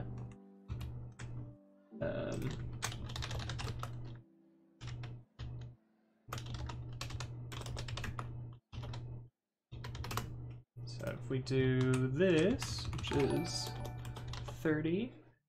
Thank you to Heraron for following. Every follow counts. You've been here for quite a while this stream. Thanks for stopping by. So this is Microsoft Blue. It's one of the few hex codes I have memorized. I don't know why I haven't memorized, but... Oh, I bet we could do like a color wheel thing. How would that work?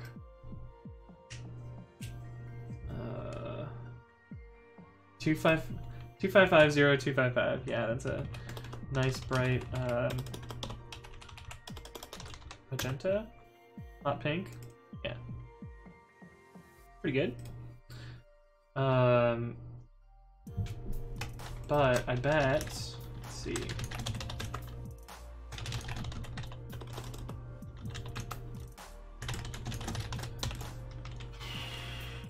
I don't want to do all the colors because then it'll just wash out.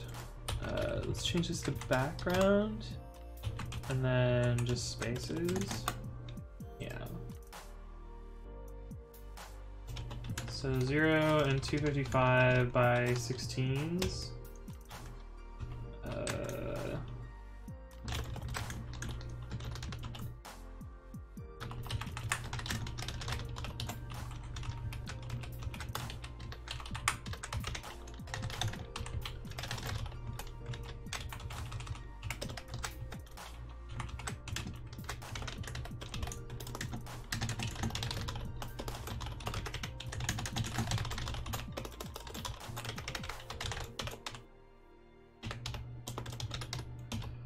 48 to RGB. And then a space, and then a reset. So we're just kind of trying to print out all the colors. I'm quite disappointed that the Windows command doesn't support ANSI color codes. It's supposed to, kind of. This isn't Windows, this is, actually, where is this? WinPath? No.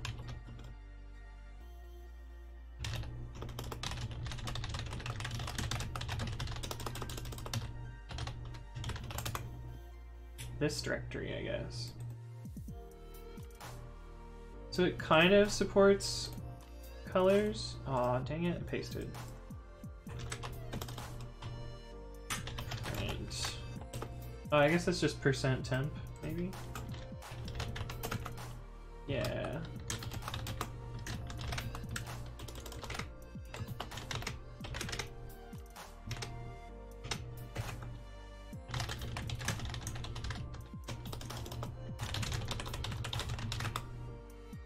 Does this support them? We'll find out. Yeah, so there's some support for ANSI escapes.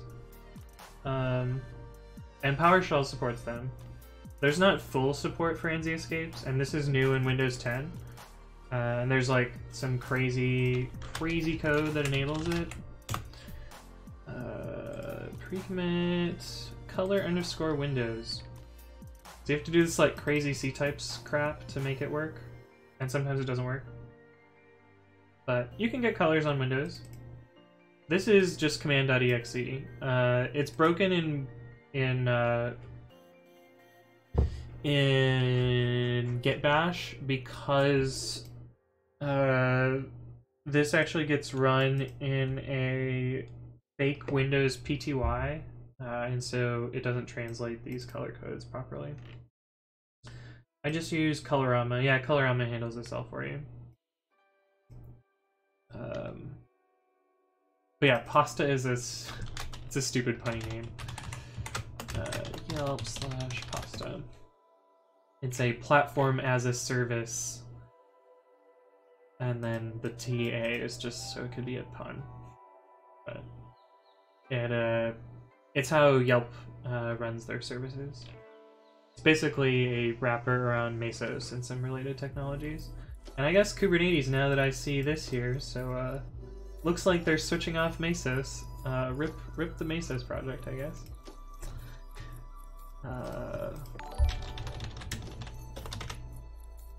Thank you, Jacko Bazooka, for following. Juka Bazooka. There we go. I can pronounce. Oh, this didn't work.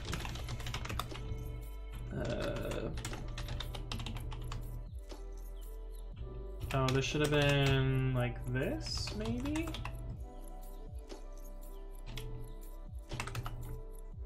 Mackenzie English. Yes. Nope, that's not it either.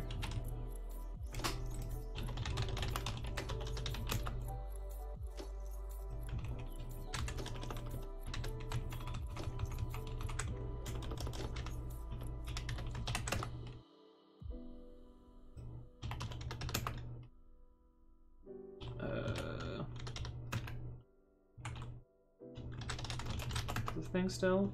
Yeah, X1B, that looks right. Why not do range 256, 025616? Because 256 is not a valid,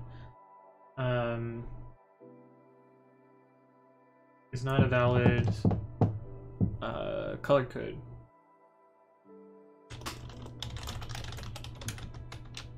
And I wanted one that's the max saturation.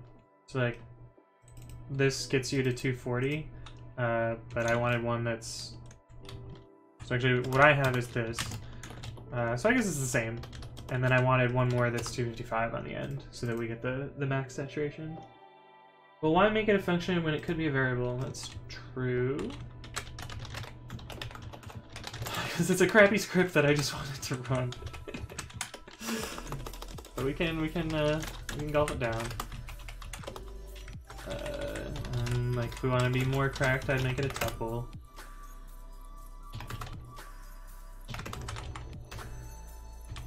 But why is it not doing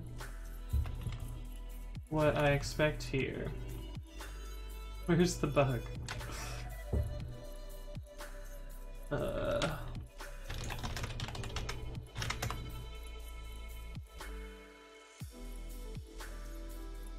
I don't know why this is broken.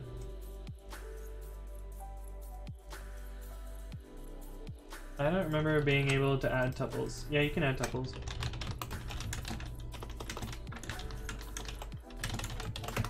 See, works fine.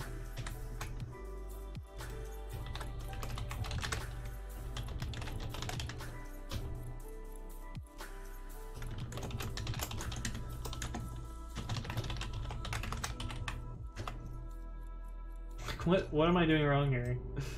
Oh, I need an F. That's what I'm missing. That's why it's not working.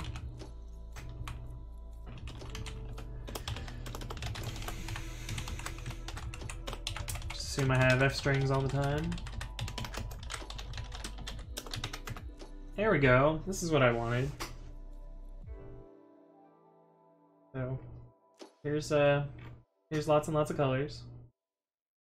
Oh,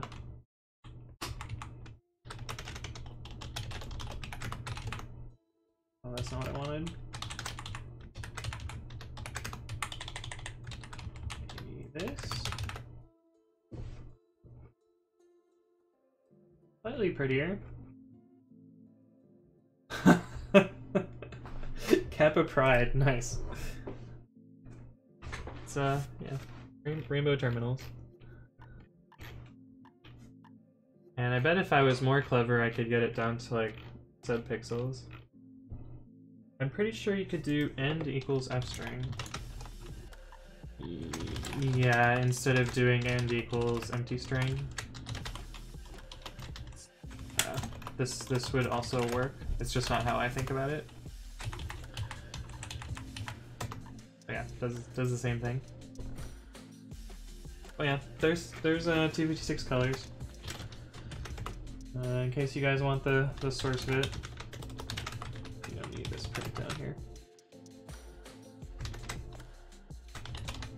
don't know why you would want the source of it, but fun little toy with 256 terminal colors. Or why do I keep saying 256? 24-bit terminal colors. Right. What was I actually doing?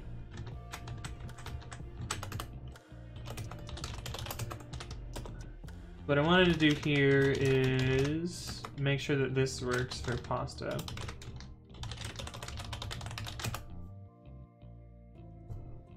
And it seems to have partitioned them into very large chunks, so I guess it's working. Very large chunks. It did split it into two though, so I guess that looks like it's working. Are there really 2 to the 24 colors in RGB? Yes.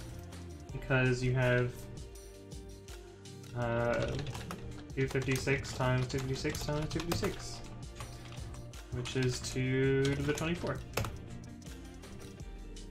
It does seem like a huge number of colors, like 16 million colors. And then if you have an alpha channel, you have even more. You have this number, which is what, 4 billion? 4.2 billion. Which is your max for 32-bit integer. Oh yeah, 2 to 32, yeah. That's why that number's familiar. I think my tests passed here. Oh, nope, they're still running. But they passed on Travis, so that counts for something.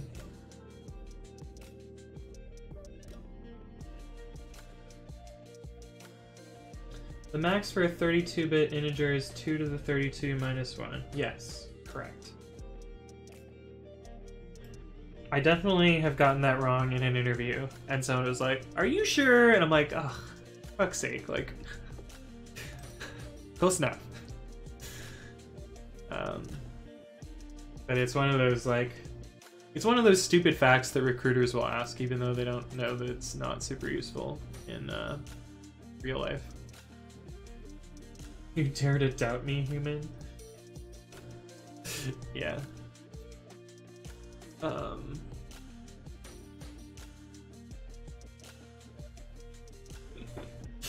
But yeah, it looks like these tests are passing. We want to check that they're passing on Windows also. PR. Which one will be first? The branch will be first. I mean, it's useful, I suppose, just not in a language with arbitrary size integers. Yeah. Of course, then they follow up with, well, what about signed integers? And it's like, well, it depends on your platform implementation. And then they're like, because recruiters usually don't know what that would mean. Some platforms, so like whether it's 2's complement or not. So not all platforms implement negative numbers as 2's complement. So the limits can be different based on that for signed integers. Let's see, alternatives to 2's complement.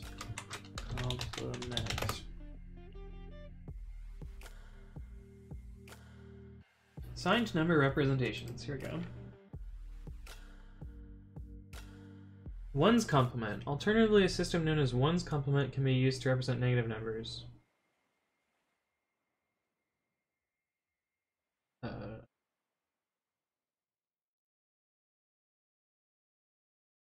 Yeah. So here the limits are different? No? Yeah, because you can go in 2's complement, you get 1 more. 0, not the correct answer.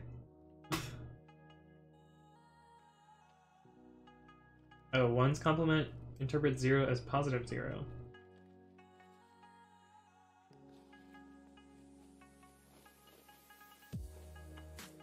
Yeah, so in 2's complement, you can go from -128 to 127, but in 1's complement, you can only do this.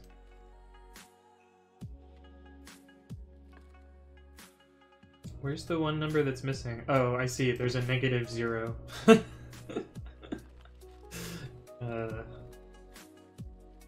Interesting.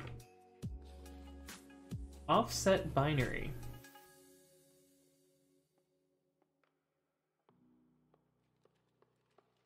Interesting.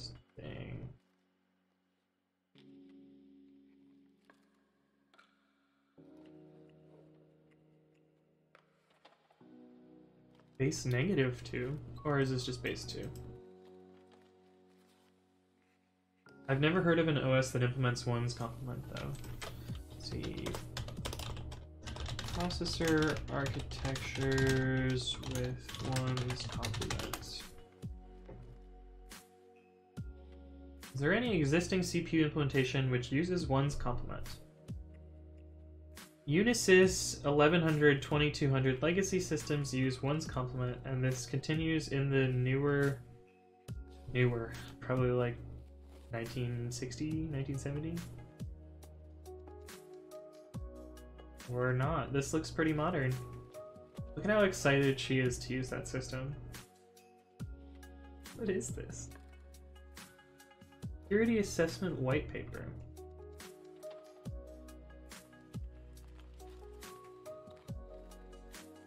I mean, I guess you can run Linux and Windows on it, so there are things that use it. This website is so enterprisey though. Like, look at all these like stock photos. What is going on in this one? Does he have headphones in? No. Is it free? Well, this is like hardware that you would have to pay for, so not the operating system that cares about it, I guess. It's the processor architecture. Oh, you mean, is their operating system free? I have no idea. No idea. The offerings. Okay, just refresh on me. That's cool. This website's too hard to use. ClearPath OS, is that what it was called? ClearPath OS.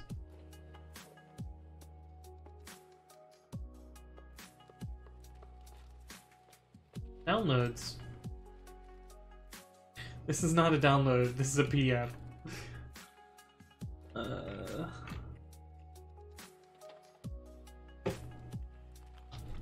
ClearPath ISO. ClearPath OS ISO.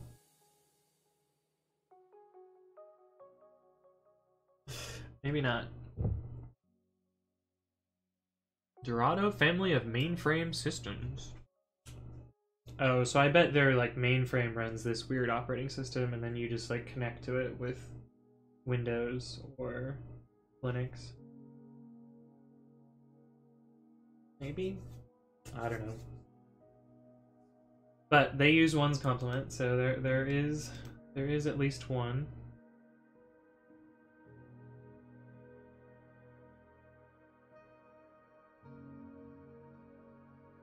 Rather than being perhaps some use, they're actively developed and have scored some 7-figure sales in recent years. Crazy. Increasingly, the microcode is now emulated using commodity hardware rather than the expensive blah blah blah that older processors used. Crazy.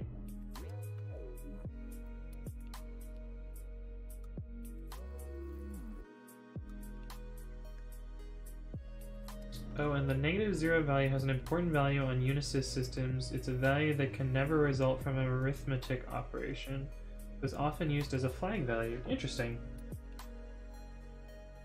What is with all these weird phrases he's using? I don't know. But there are some, so I guess it works. Or I guess it exists.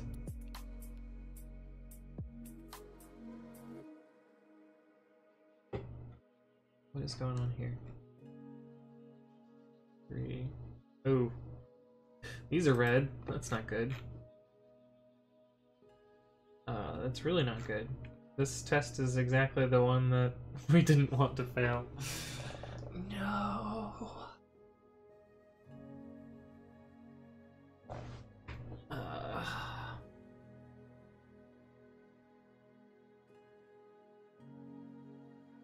Yeah, this is exactly the test that used to make sure that we were using xargs. So clearly this doesn't work.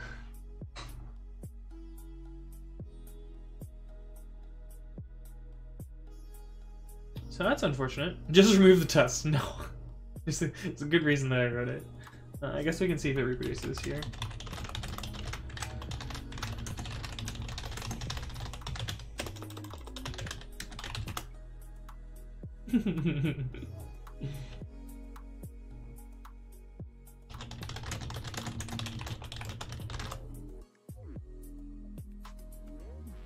Yep, definitely fails. Shoot. Hello. Yeah, the stack trace does go through xargs. Oh, it sucks.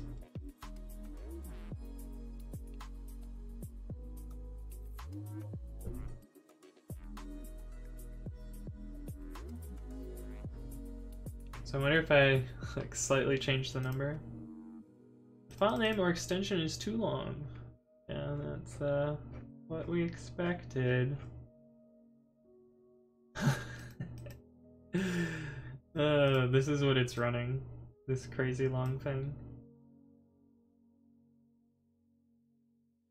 Weird though. I kind of... Is it that it's computing the length too early?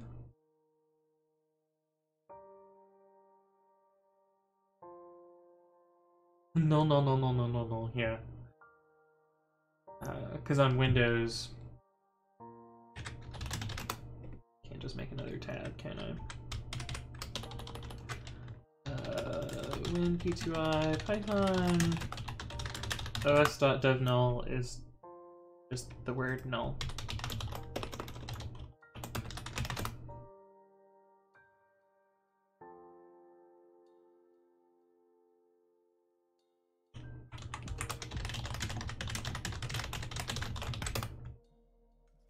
Yeah, so it looks like we actually normalized the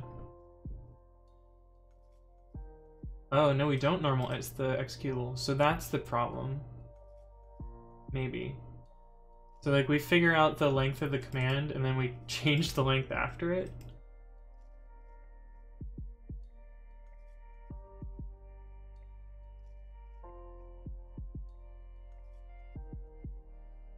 Well, we'll look at that.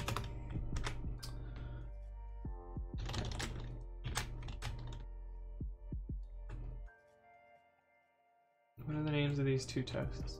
I only want to run one of them. That's lots of files. Are they both called test lots of files? They are. Windows xargs seems to have a bug. Here's a regression test for our workaround.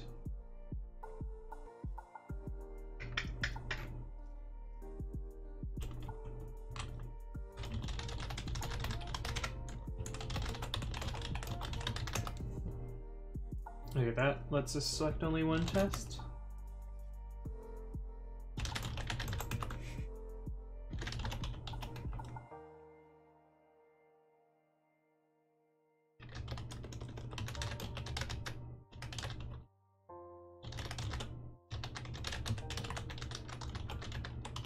Yeah, so that's the problem.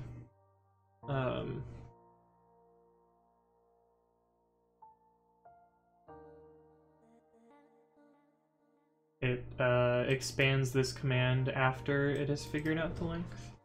So we actually need to do the command expansion earlier. I'm gonna go get a drink of water because my mouth is dry. I'll be right back. You guys can listen to music and I'll be back in a couple minutes. Shouldn't take too long.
Hello, I'm back.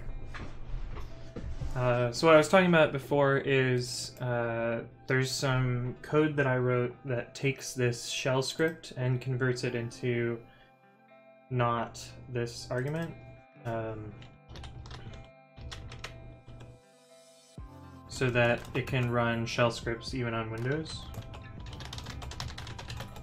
Parse shebang.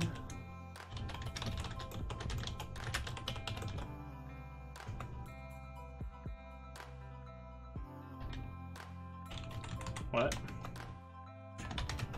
Oh.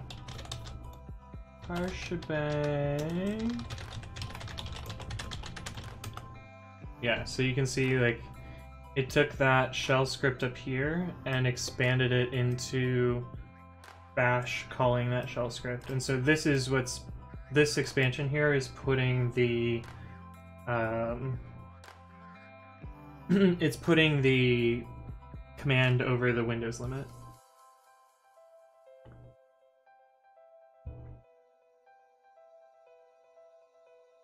I wanted to laugh at JavaScript, but it seems that null equals 0 is not true. Null equals 0, false. But the array null is equal to 0 is true. Oh. Is that because this is 0? Yeah.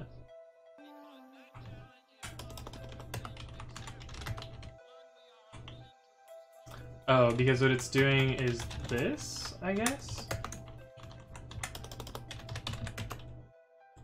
String of the array containing null is the empty string. Yeah. I guess that makes sense. I need your JavaScript library.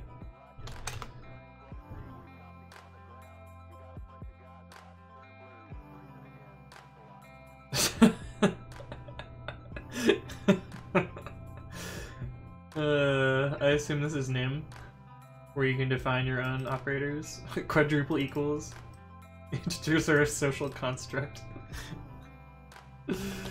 That's pretty funny. I like it. I approve. Right, so back to here, we need to run the normalize routine earlier.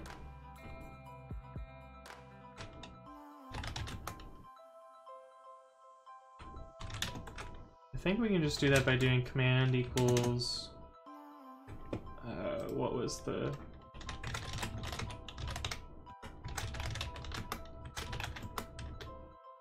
normalize command.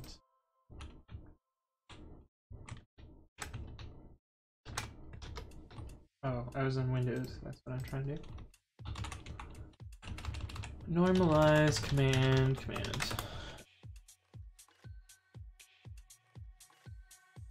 A norm exe should raise if it's incorrect.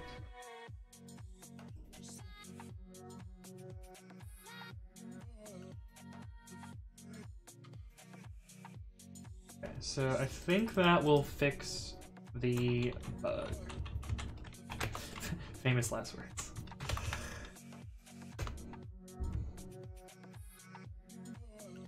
File not found. The extension, the file name extension is too long, so clearly not.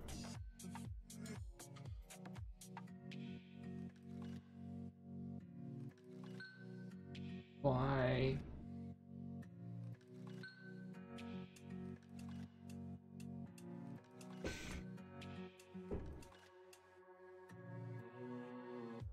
I wonder if it's off by like exactly one.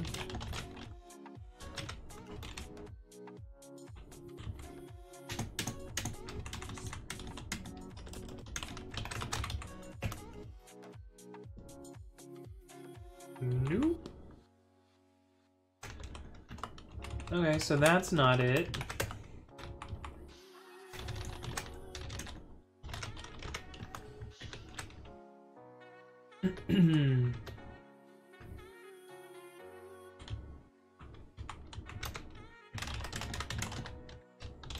Well, I guess I have Python 3.7 here, right?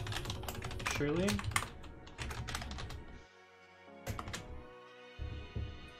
I heard normie XE.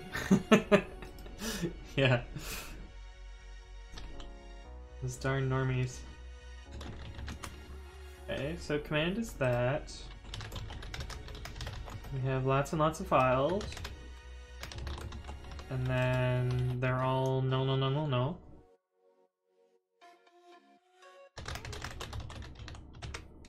Target concurrency should be 1. If I could spell.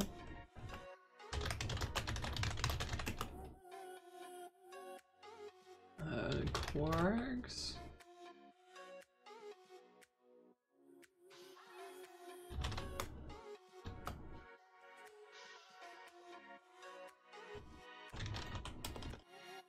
Max length is that we expect.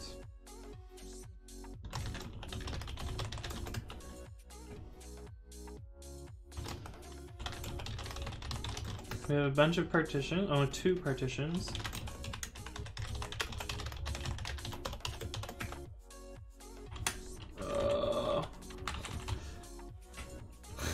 The terminal is all sorts of screwed up.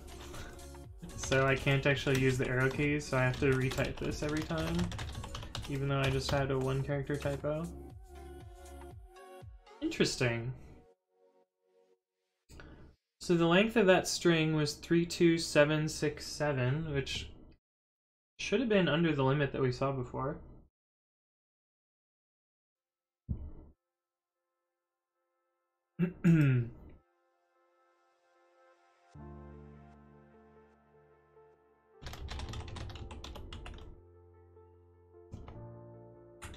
Oh, that's not what I wanted.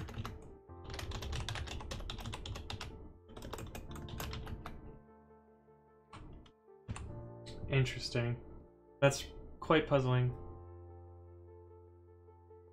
Because I'm pretty sure that that script that we ran earlier showed that number being the maximum.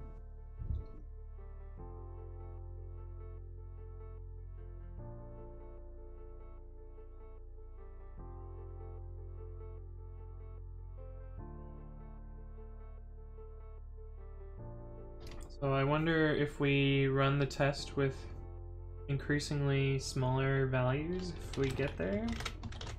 Needs more? No. Yeah. So what happens if we divide this by 2? Does the test pass? Okay, the test passes when we divide by 2. So let's bisect until we get the right value, I guess. 2 to the 15. Divide by 2. We'll try like 24,000.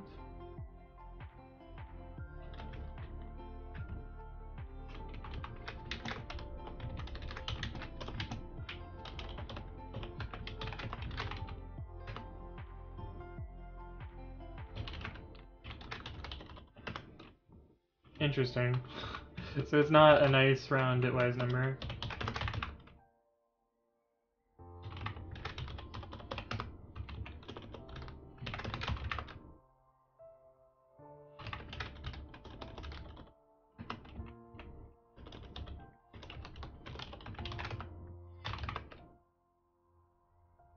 What? So 32768 is the original number we had.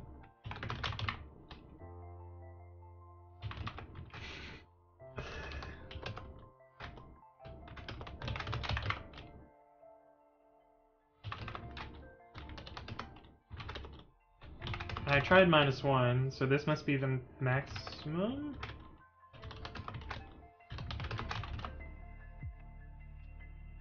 What?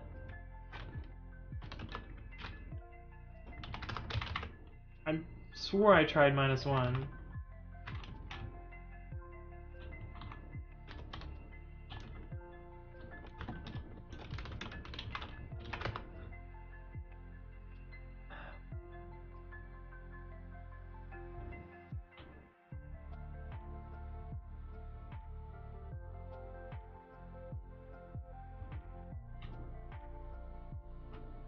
Oh, you know what? I bet these calculations are wrong. Because they're missing the null byte at the end.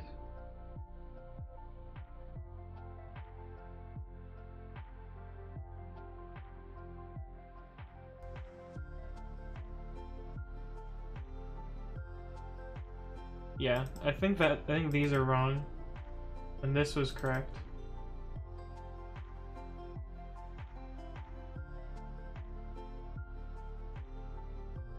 And then this is missing the null byte.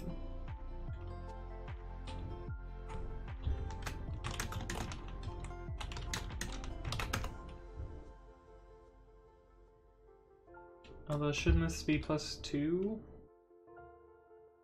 Oh, I don't even know.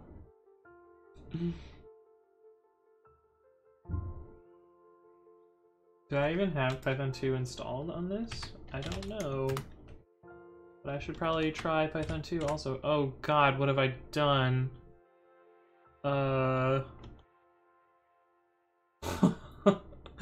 Apparently Windows key plus is the magnifying glass.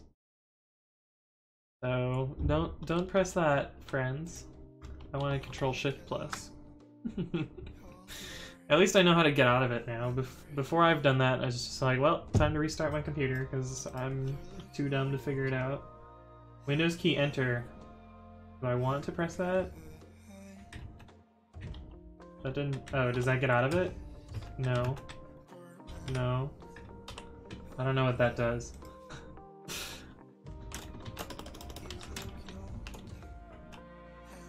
Oh, I don't have Python 2 installed. Okay, I'm gonna install Python 2. Words I never thought I would say intentionally. Downloads. Try it in Chrome. I don't think it's doing anything.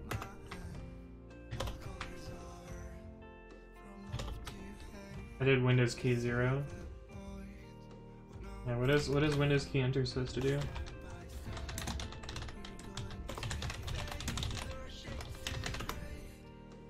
Oh, it's Windows narrator. Oh, I've turned off narrator. I've learned that mistake. I've turned off narrator.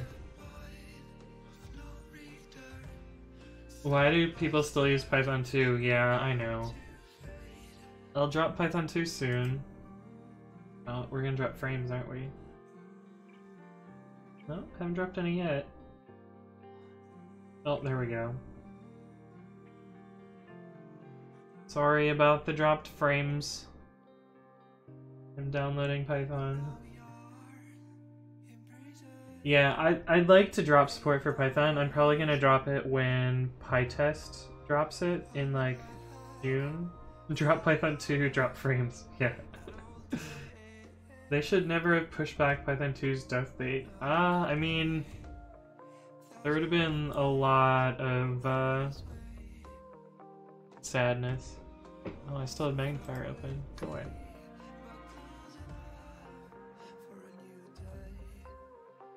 All for all users. Where did the installer go? What is going on? Oh, okay. It's all good. Yeah.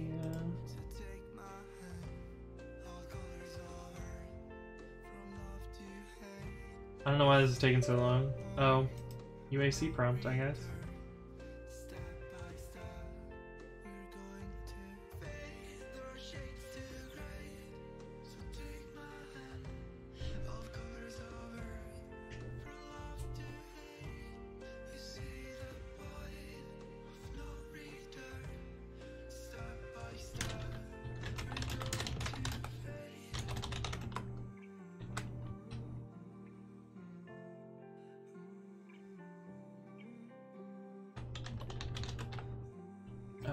Shoot.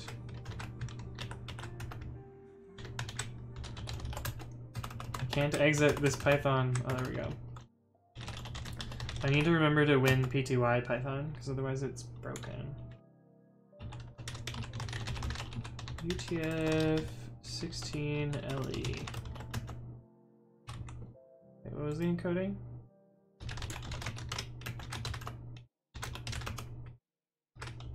UTF-16 LE.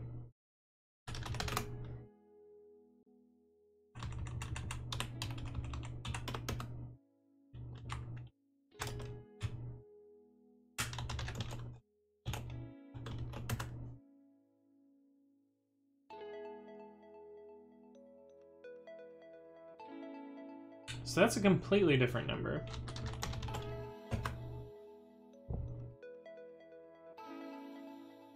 It's weird. What do we have a screenshot of now? What is this number?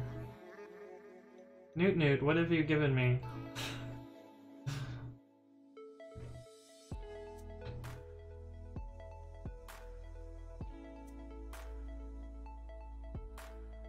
2 to the 53 minus 1. Interesting. Oh, is that, like, hardware bus limits? 2 to the 53 plus 1.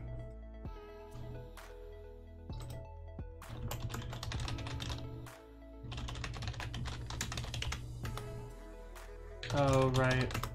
This uses F strings.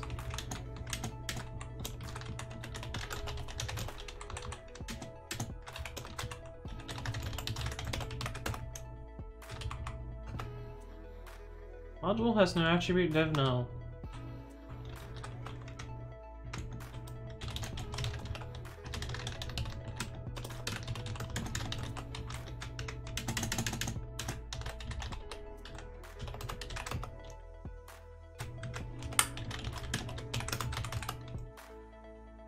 Key error left.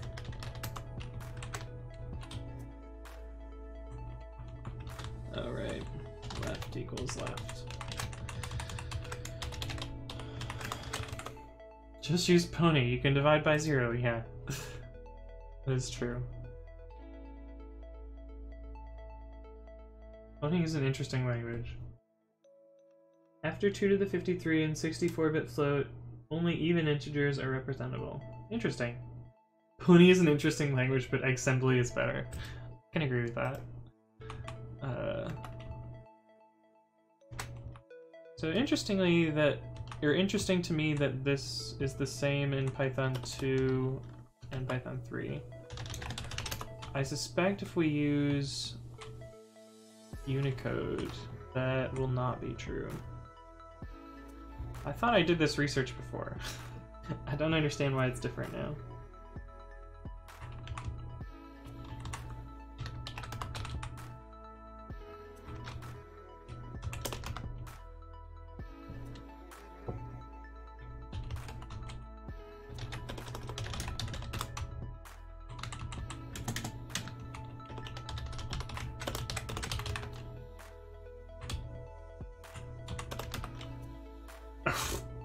Great. It's like straight up crashes in Python 2.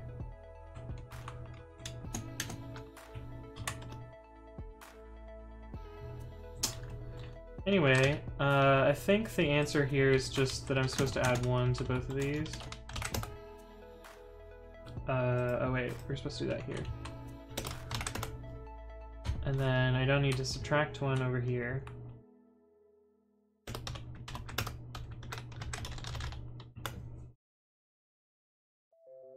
And then that passes. So, what do we change here? We didn't actually change anything here, we just added 1 to both of these.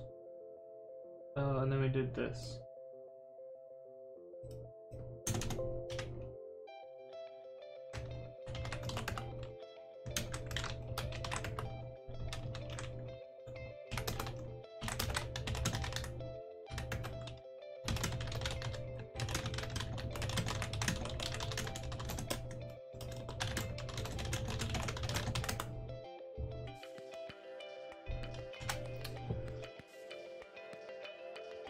But I wonder if we do it with emojis if it's broken.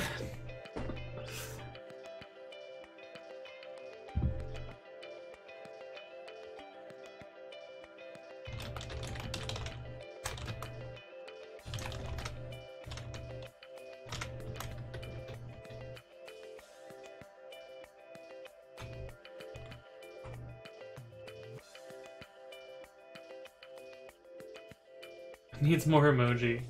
Force update. Yeah, I force pushed. I amended. It's fine. I'm comfortable doing that.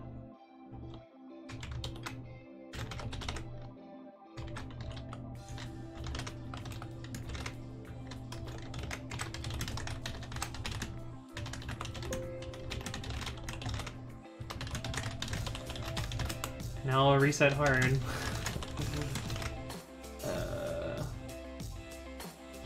It's gonna blow away my pre-commit changes, but that's fine.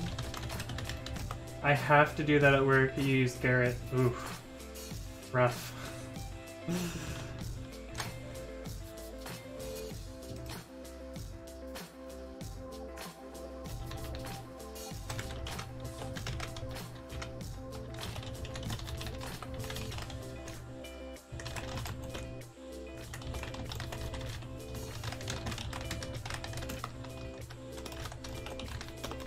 xargs, so we're gonna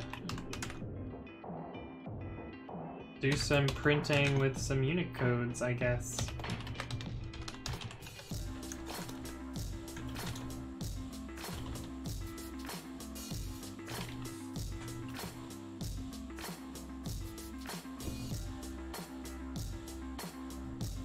That seems to have worked.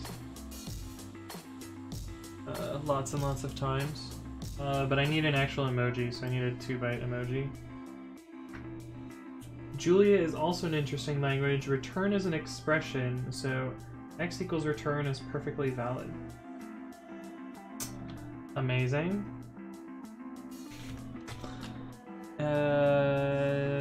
What is an emoji? Upside down face. Is that one a 4-byte emoji? Yes, it is.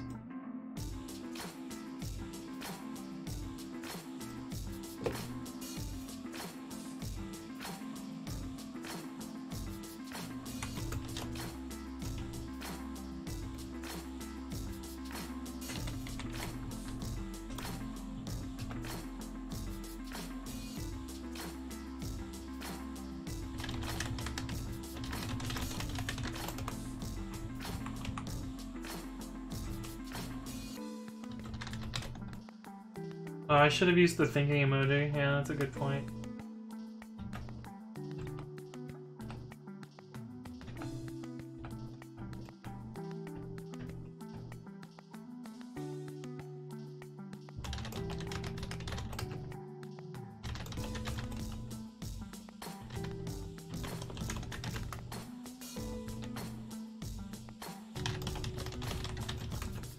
Oh, we don't have a high enough partition count.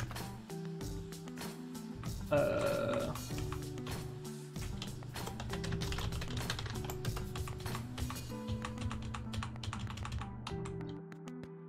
she set this to a bigger number.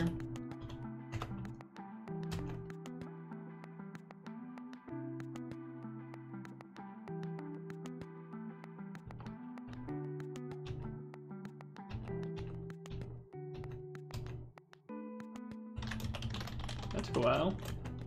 37 partitions. Yeah, maybe that number is too big. It did maybe work though. So that's 37 partitions. If we do this, we should get 4 partitions.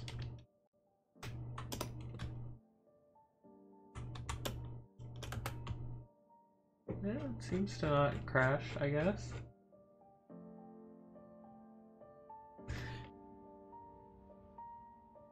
And I guess I should do the same thing in Python 2.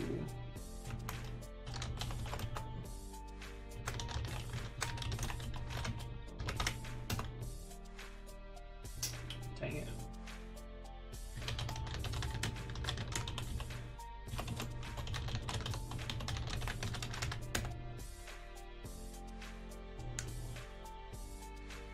Although the test suite should test that, so I don't actually care.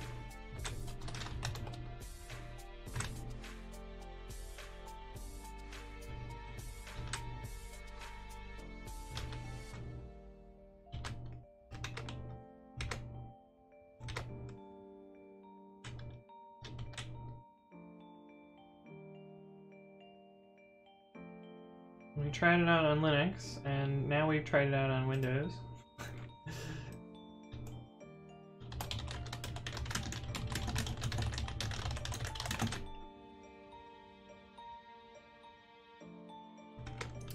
But I think that's all that we can do for this, because I didn't bring my work laptop home, so I don't have macOS on hand. Unless there's a macOS emulator. Classic macOS. No.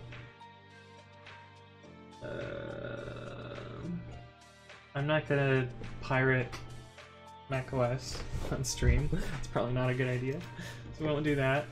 How long have I been streaming for? Only 3 hours? It's, I don't know. I kind of want to keep going. But now I need to figure out something else to work on. Return x equals return. I wonder if that's valid. Maybe. There is some, like, kind of weird stuff you can do with Python, kind of along those lines. Like,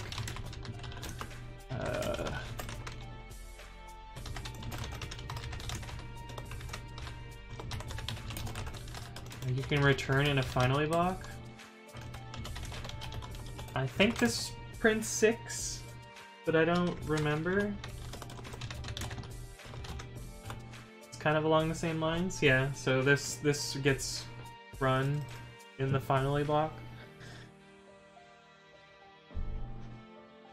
I think this is a is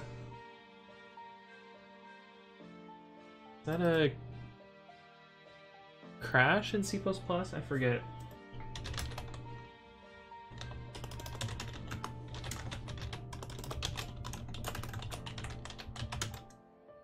Can you throw strings? It's been too long.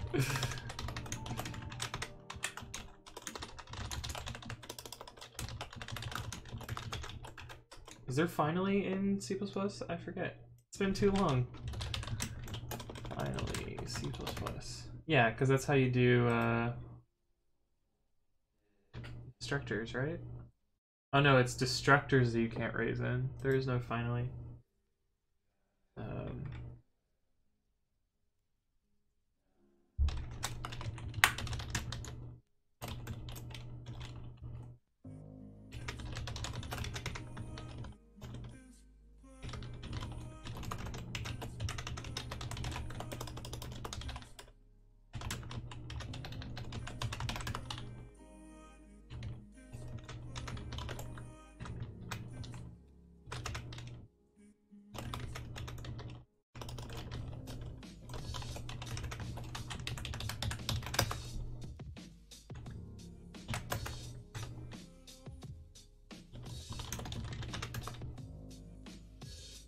Warning, throw will always call terminate.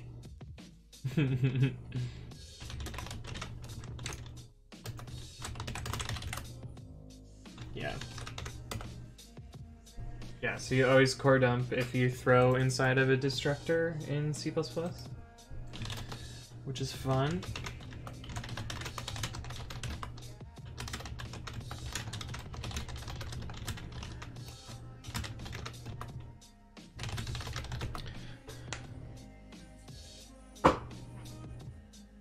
Return, return, return, return, return is also valid. Amazing.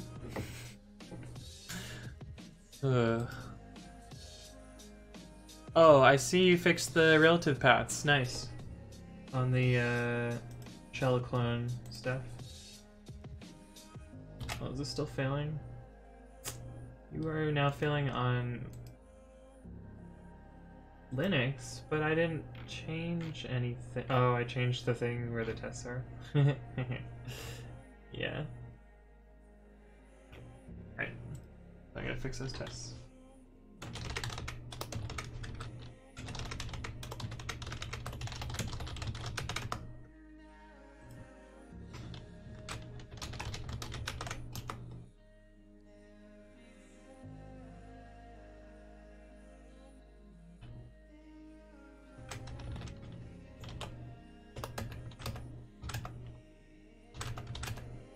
Return, return 3 times return 4 returns 4.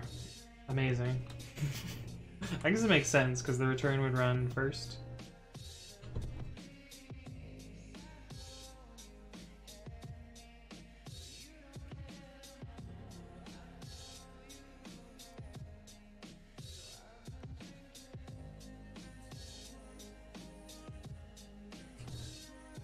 So this is 20 characters.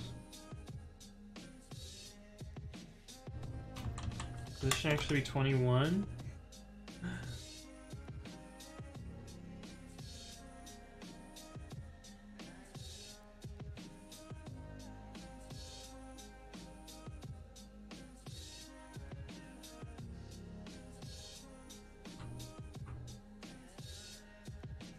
And this should be argument too long error. 4 bytes times 10. Oh, I don't know. I don't know what these tests are supposed to be. Did that make more than one pass than before? 5 failed to still 5 failed. Alright, which of these tests are actually failing, and then we'll fix those.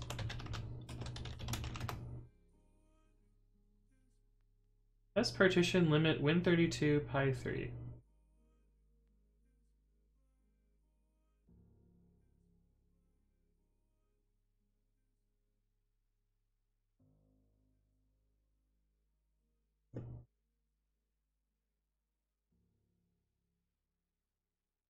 That's this test here. So the max length is 20. So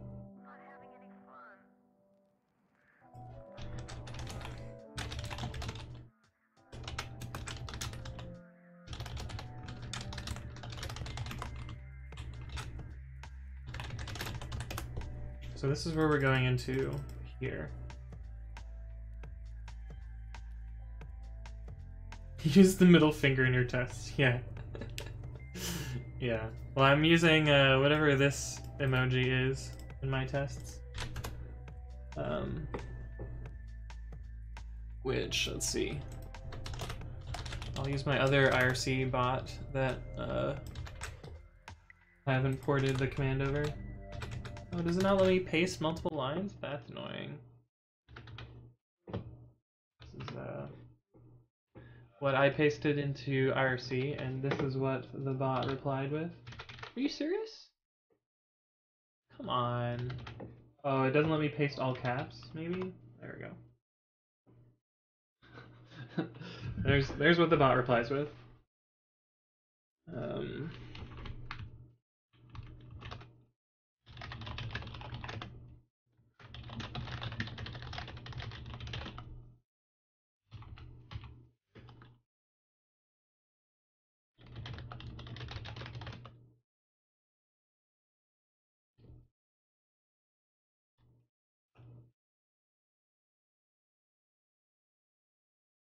And so, like, maybe I could implement this command because I wrote the original code and I'll just port it to my IRC bot. Let's see. OCF IRC bot. Plugin emoji.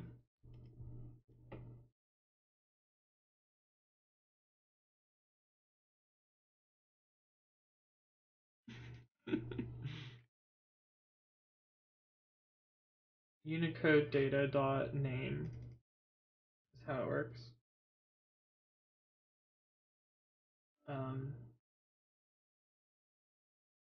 But yeah, I could port this to my bot framework as well. Who uses IRC? What's next? Coding on Nano? I mean, technically the message you just sent went over IRC, so everyone on Twitch.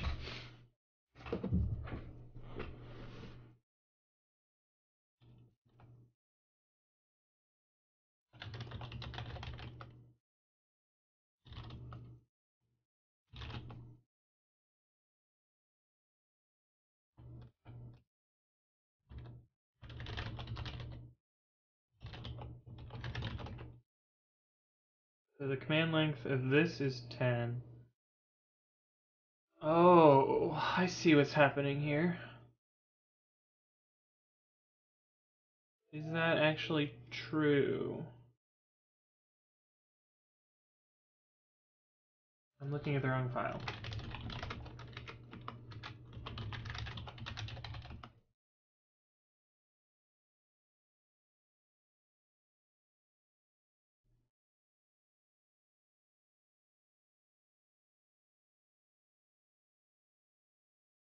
So I think this might actually, like, all of these might be off by 1.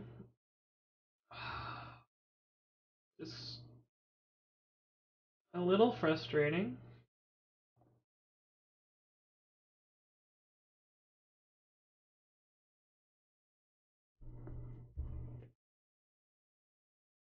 Discord uses IRC also?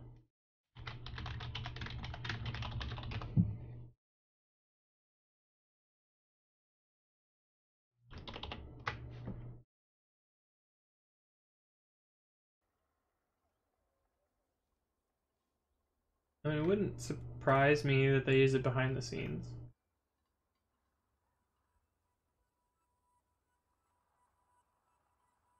List of freeware. Wait, there's a Wikipedia article for list of freeware? Oh, it's pretty short. Seems like not a very good article. Seems like this shouldn't exist. Freeware is software. Huh.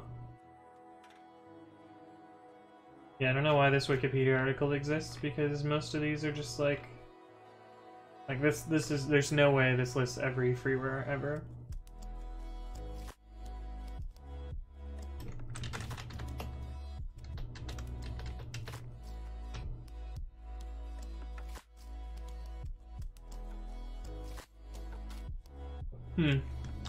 Maybe they use IRC, but it doesn't say on Wikipedia.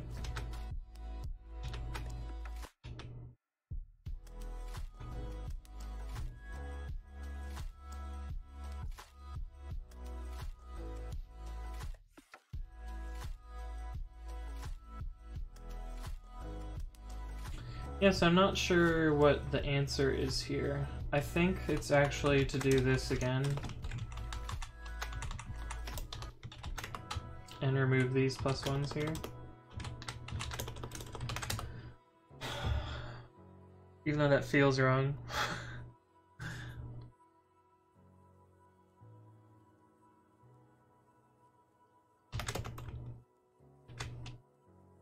And then I don't have to change the tests.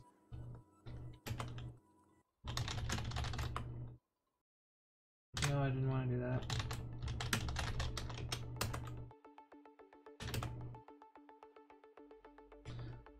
Still failing test though.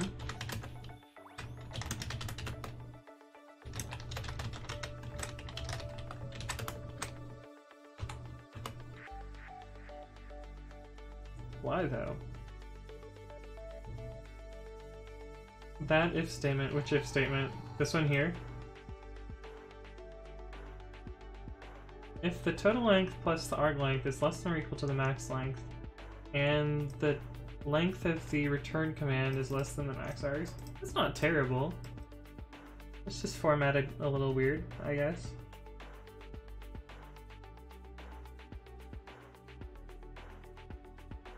It's terrible.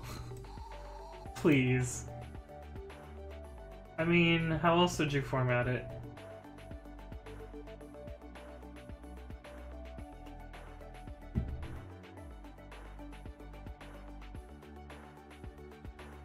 One line, but then it's more than 80 characters.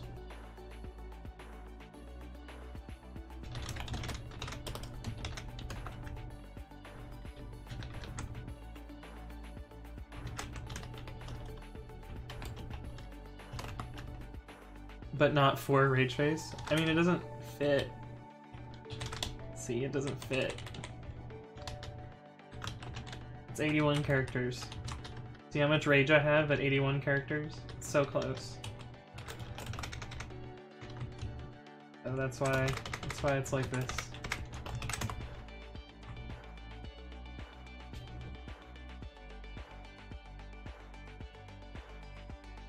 Like what I could do is replace arg length with arg len. And then now it fits in 80 characters. And then I can appease you, but I think I'm just gonna leave it.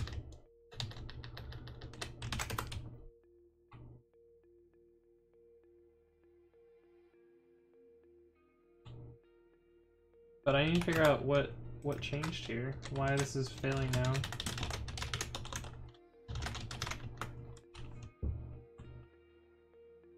changed that, and we changed this. I feel like it was changed to 120 at some point. I mean, Flake 8 still enforces 80. I still like 80 because it makes it so I can have two large terminals that I stream with. Python Pep8. I believe Pep8 says 80, but says you can expand upwards if you would like. Maximum line length. Limit all lengths to a maximum of 79 characters. Some teams prefer a longer line length.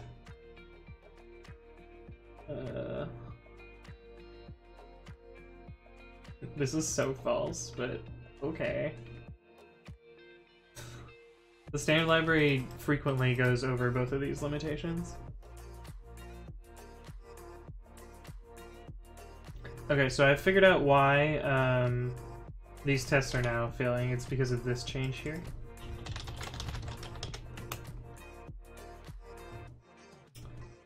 Because Bash is being expanded to something else.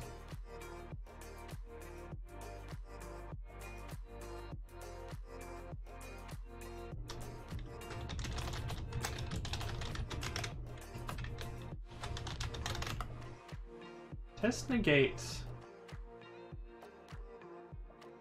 Abuse max length to control the exit code.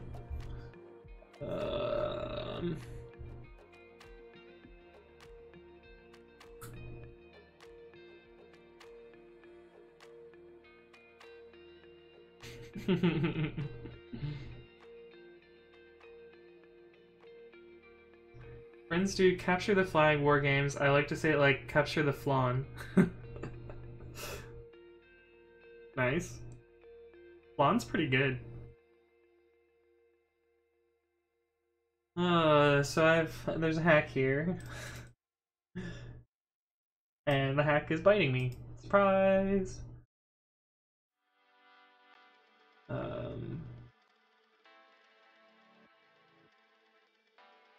Hi, I'm happy that people stream programming on Twitch. I think it's fun, that's why I do it. Thanks for stopping by, Craig Robert White. How's your day going? You can see me grumble at a hack that I wrote a long time ago that is now causing sadness.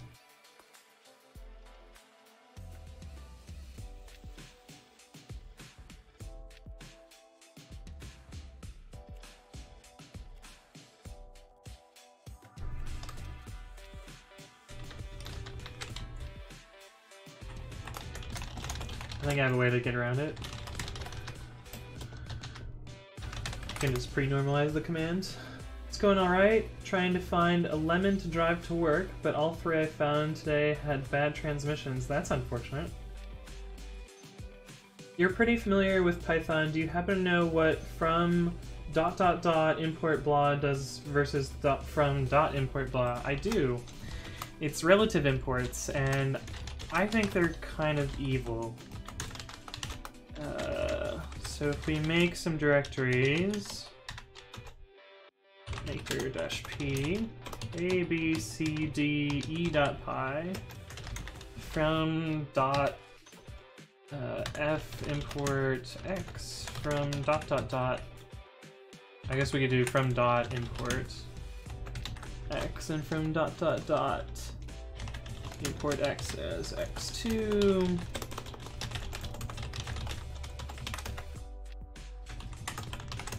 So if we touch abcdex.py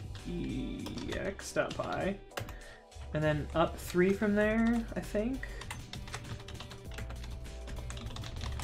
ABCDE. Python 3, right? Yeah, so there we go. So we've made 2 relative imports.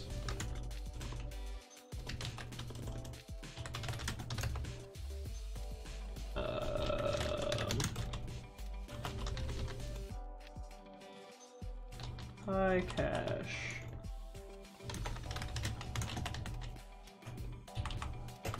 We have this directory structure. Oh,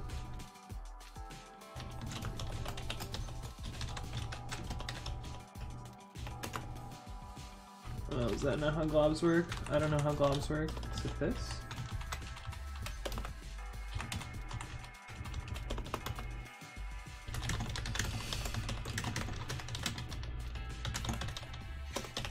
I know this will work. So we have a relative import from this file, and when there's just a single dot, it's siblings. When we have 2 dots, it's up 1 directory to C, or up 1 package to C, and when it's 3 dots, it's up 3 packages to the B level, and then you import the module from that point. So yeah, I know how they work. I really don't like them because figuring out whether it's 3 dots or not is kind of annoying to me. I'd rather just write the full module path from the root downwards. And in fact, like, actually, let's see. Do I use relative imports in any of my code? All repos grep from dot in Python files. So that's talks, that doesn't count. That's PyTest, also doesn't count. Oh, that might count.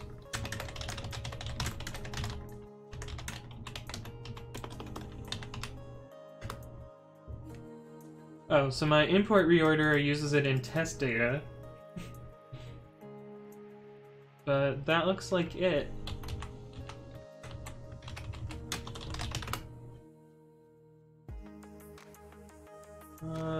Let's see, these ones do though, so let's see what those are about.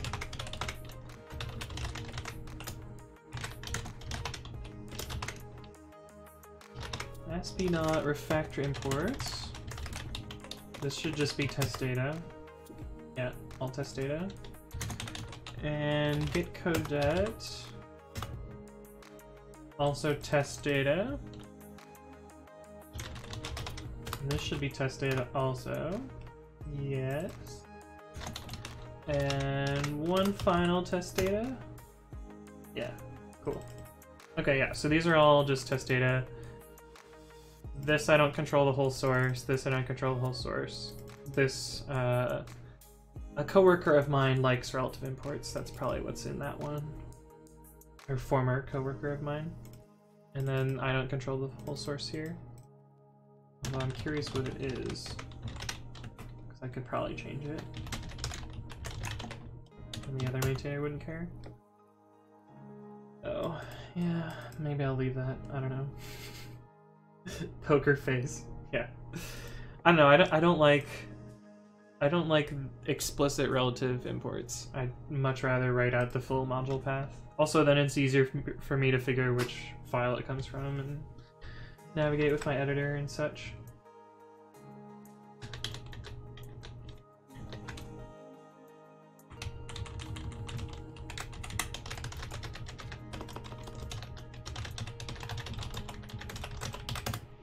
Yeah, so we can use normalize command here, I think. Is that what the... Yeah, that's what the function is called. So this will let us still abuse max length, I think. The answer is no. Oh, we need to use the same thing down here.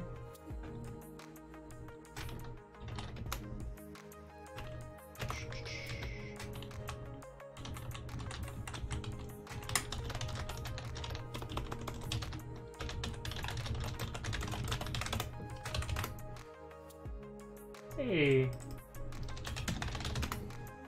This might be a bit stupid, but I always end up fiddling about with it until it eventually works or not. But if you have 2 Python files in the same directory, how do you import one from inside the other? How do you import one from inside the other? I mean, you would... Like your choices are relative imports, or you do the full module path. Like if we go back to that example. A, B, C, D, E. So this is a way to import the other module next to it. But what I would do is from A.B.C.D import X. And the way to be consistent about your module structure is to always run it with Python-M. Python 3. Right, because we got rid of that.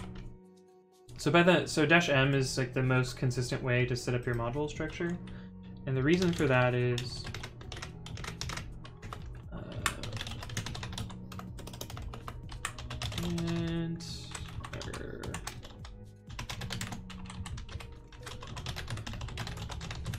the reason for that is it consistently sets sys.path. Well, in this case, it adds the empty string to the path, but it lets it have a module root at the top. So these are all packages. But if I were to run Python abcd e.py, this actually puts the directory of this Python file on the beginning of the path, and so it's no longer a package, and then this import no longer works. And in fact, even the other form of that import no longer works either, because it's not a package, so there's nothing for it to import from there. I thought the message was better than that, though. They make it better. Can it import name X from _main?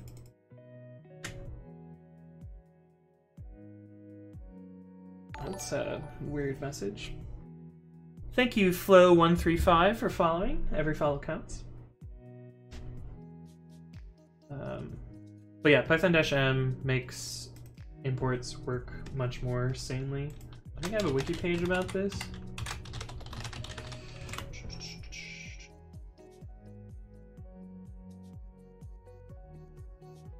Is it this one? Might be this one.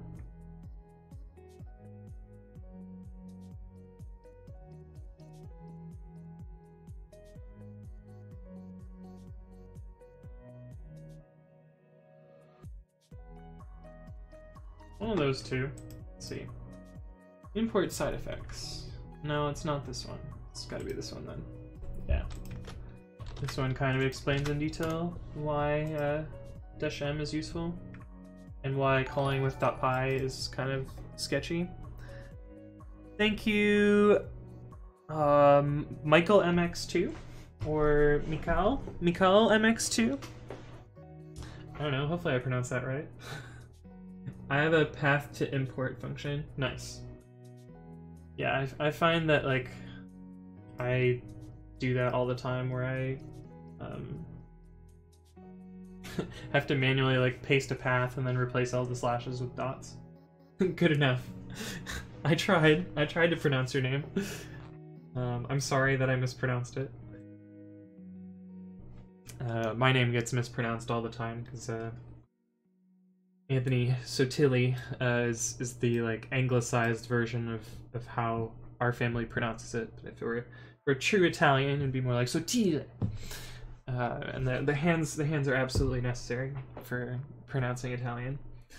But I usually get like Sottle or Scotty because people, for whatever reason, want to put a C in there, even though there's definitely not a C. So that's how you pronounce it. Do I speak Italian? Not enough. I used to know like 5 words, and they were all curse words that my grandfather would say because he had a temper and grew up Italian. I thought it was ass-o-tile. Yeah, thanks, bud. Yeah, but no, I pronounce my handle Asotili, or like "Hey, Sotile," but oh, I probably just peaked my mic. Yeah, I definitely did. Sorry, headphone users.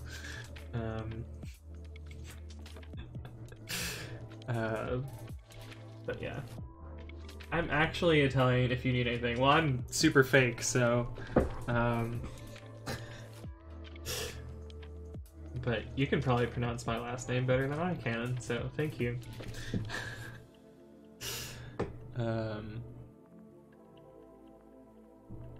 I need pasta. Argentina is 75% Italian. I did not know that. Pasta, yeah, there we go.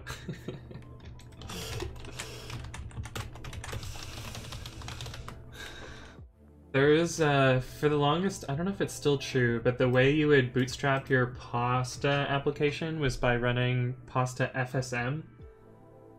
Like Flying Spaghetti Monster. I don't know if that's still true, though.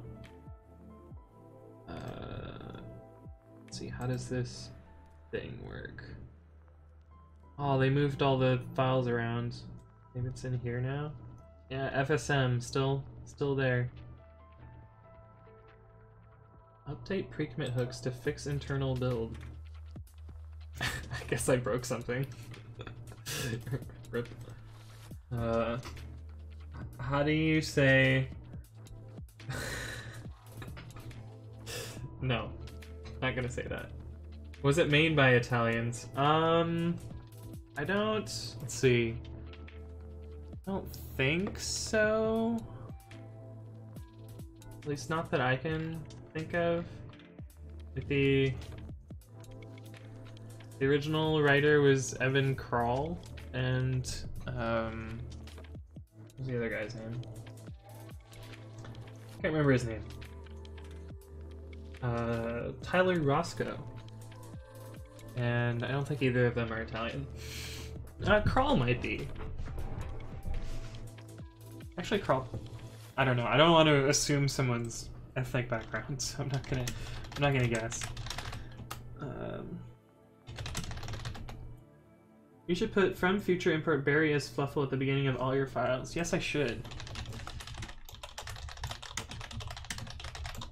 Barry as Fluffle. What? Did I typo it?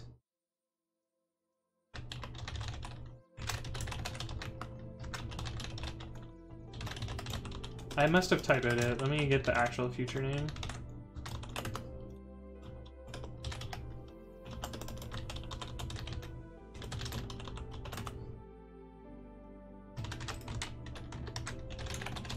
But it lets you do terrible things.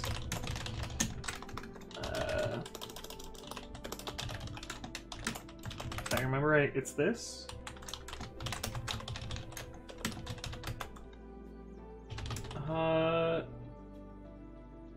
What does it do? I forget what it does. I thought it made that work. I'm gonna have to look it up now. Very as Fluffle future import. This is another April Fool's joke that is actually executable. Basically replaces the not equal operator with this. Well, what the f— Is it broken now? The link says the print statement is back too. Clearly not. I thought this worked.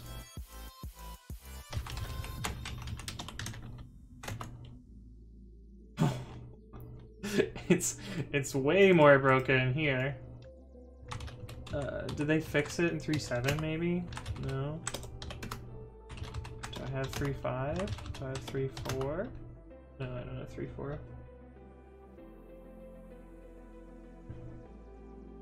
Various Fluffle completely disallows bang equals.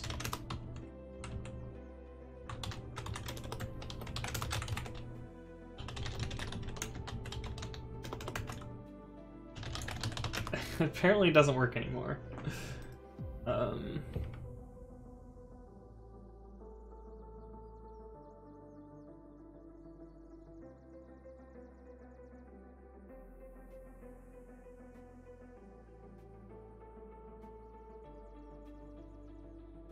It works very good from Python 3-i.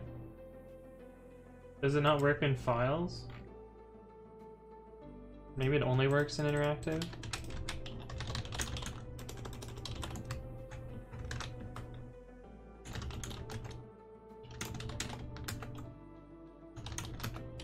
I guess it only works in interactive.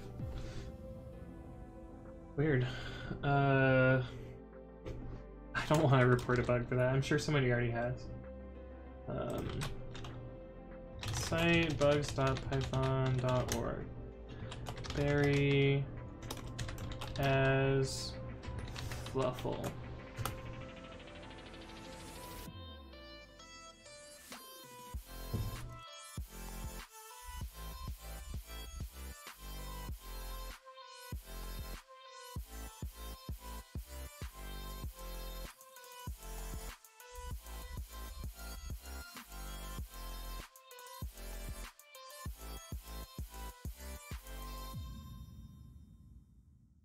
Add math.tau, that seems unrelated. -1. Did it make it in? It did. Poor Raymond.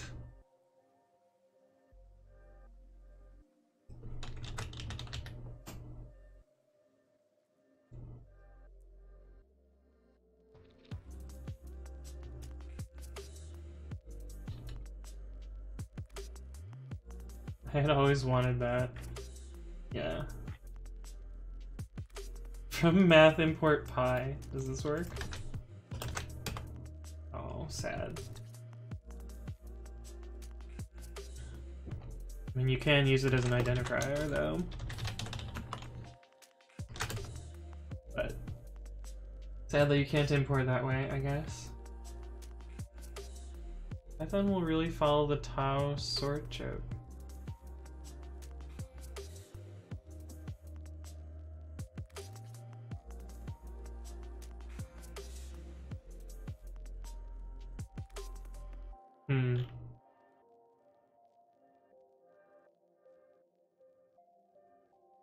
Please, folks, stop taking this so seriously and remember that this is the language where you can type in import anti-gravity and it actually works. What's tau? Tau is 2 times pi. There's like a meme cult following about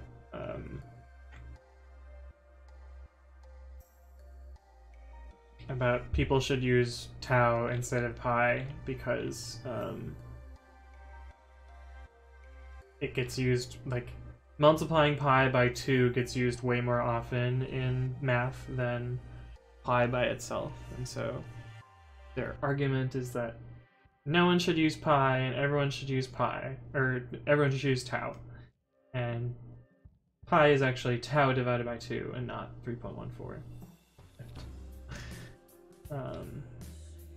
It's a stupid math meme, I think. Does from math import pi as pi work? Yeah. Yep, definitely works. Yeah, because Python 3 enabled Unicode Unicode identifiers, which has some fun consequences. I think I have a script for this. Maybe I only tweeted about it. Dang it. I think I only tweeted about it. That was a long time ago. But there are 2 A characters which have identical rendering in most fonts. And so you can make 2 variables that look like they're the same, but really they're not. For pure evil. Let's see if I can find the character for it. Create emoji Greek A. Greek letter A. Nope. Capital letter A.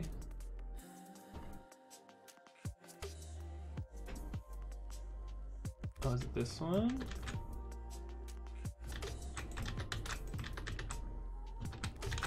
Nope, clearly not that one. Showing 1 to 50 of 96 results. Latin capital letter A.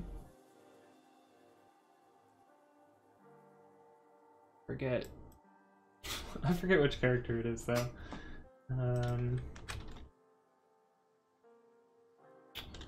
Unicode capital letter A. Oops, I clicked the link in the wrong spot. Stealthstrings.py. Stealthstring.py. What is going on here? Use on any kind of text.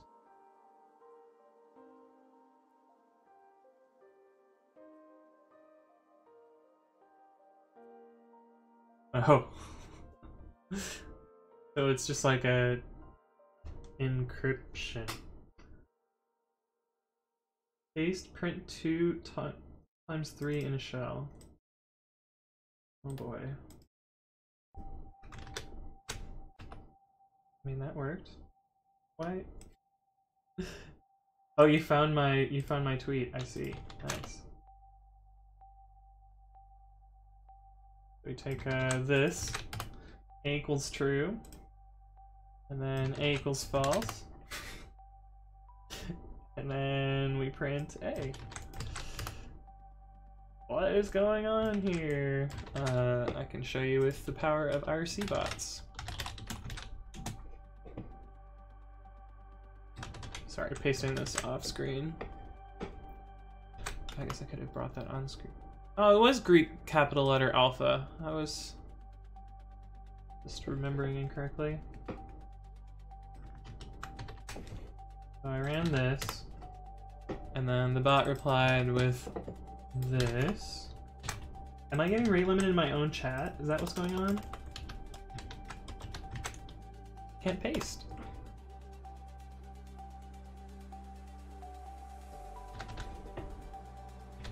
Let me paste. Okay, so it responded with that. And then it responded with the space character, but we'll skip that. And then this is what the last one is. It is Greek capital letter alpha. But it looks the same, and it renders the same on Twitter. I think it's funny. Oh, and then Mark was like, what is going on here? Go sit in the corner with the Beasley until you can say I'm sorry. But yeah, pretty good. I'm impressed how quickly you found that tweet.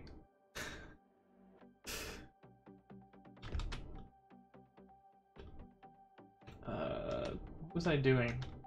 I was waiting for test to finish. Oh, I was trying to figure out whether this is a bug.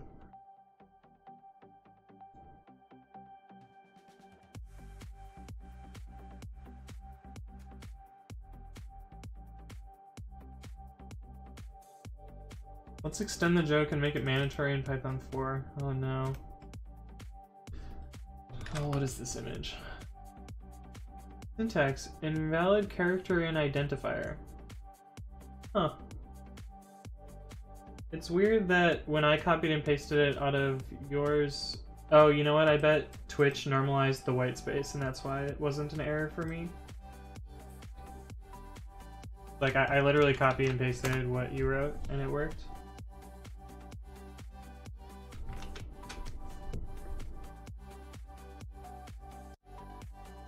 Good thing we don't need a Barry as Guido alias. Oh no. That's pretty funny.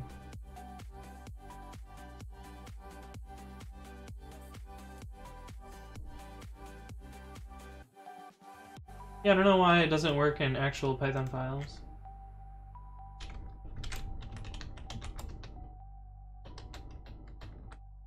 Help transition, yeah. Yeah, it's weird that it doesn't work. I copied and pasted from Twitch as well.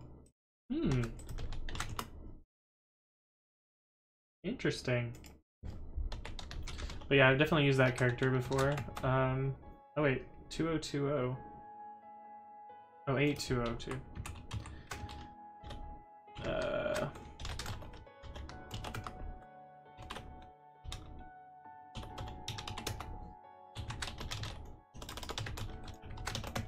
Yeah, it's a like wide space or something. Let's see. Hair space is what create says. My other favorite one is the zero width joiner, zero width space. The Wikipedia article is actually better because it lists all 3 or 4 of them. But we actually use zero width space on our IRC bots to avoid pinging people.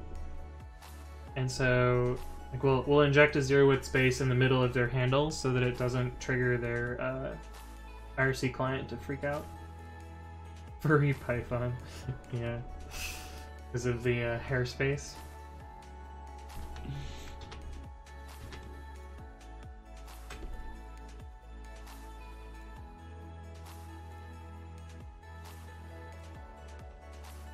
Yeah, it doesn't work from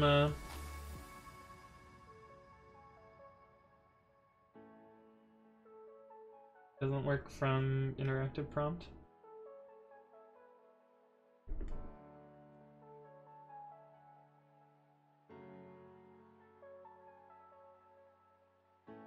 Friendly language uncle for life. That's what it stands for.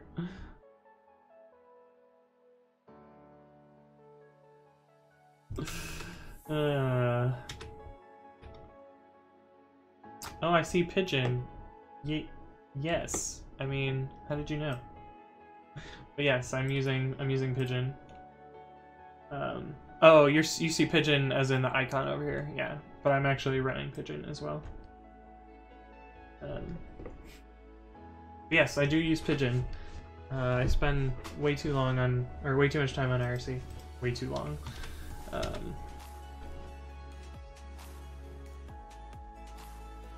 Why are you so excited about pigeon?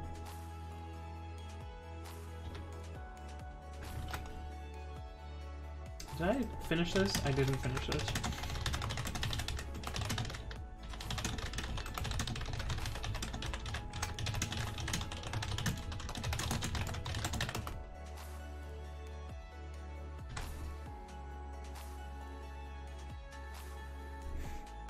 Sitting here talking away when I could have been using CI time.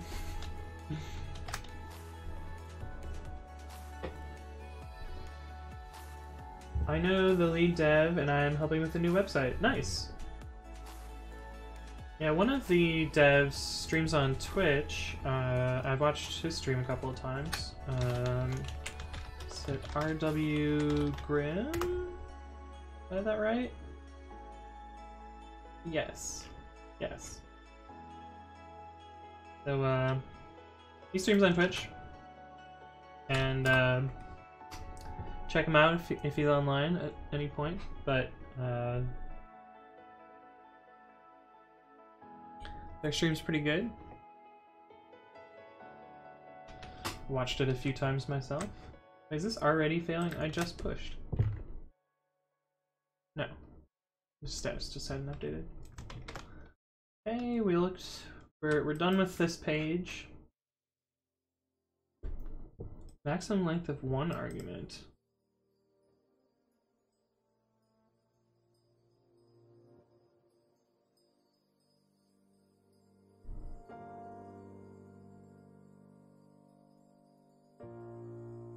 Interesting.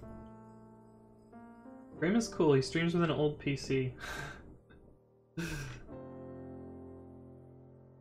Yes.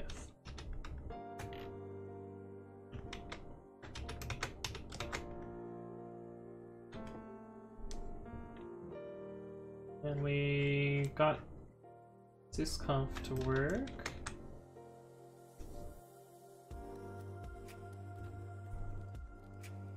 What is the number here?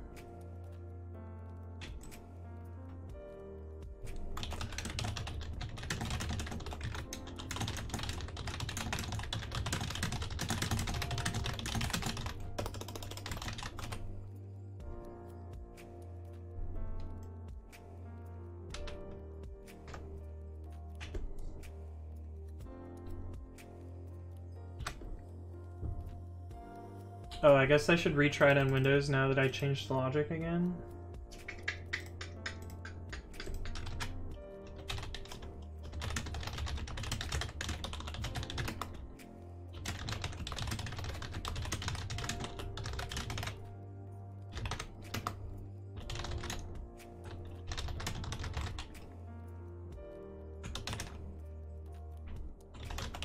Is it lots of files? I forget. That sounds like something I would call it. It looks like that's what it was. Is that passed?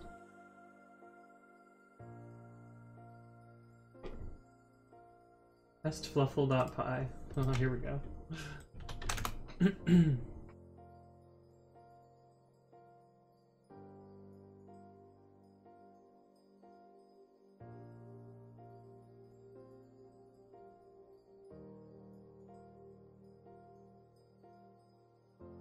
Wait, this by itself compiles?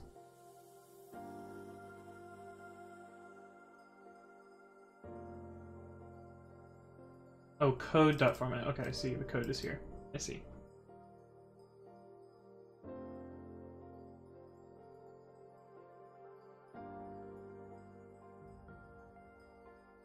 This Guido is BDFL.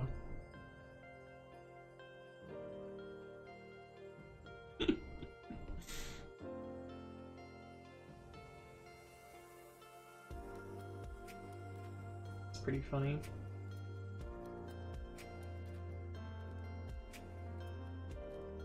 They'll have to update this now that there's the steering console.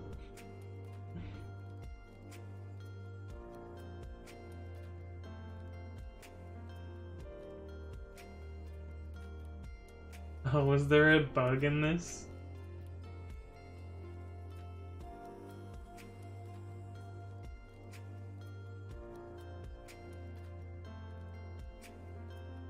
Oh yeah, there's a bug in the syntax error stuff.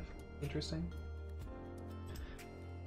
My fix to CPython that we made on stream a while ago still hasn't shipped. Just to fix the debugger when it steps into an eval frame. But, oh well. CPython's pretty slow about merging stuff, which is why it's pretty frustrating to contribute to. Like, often it'll be many weeks after you make a patch where someone looks at it for the first time and they have to suggest changes, and it's going to be weeks after that until the next round of review happens. Which is kind of bummery. The one that stopped you from answering very interesting questions. Oh yeah. Yeah, that's true.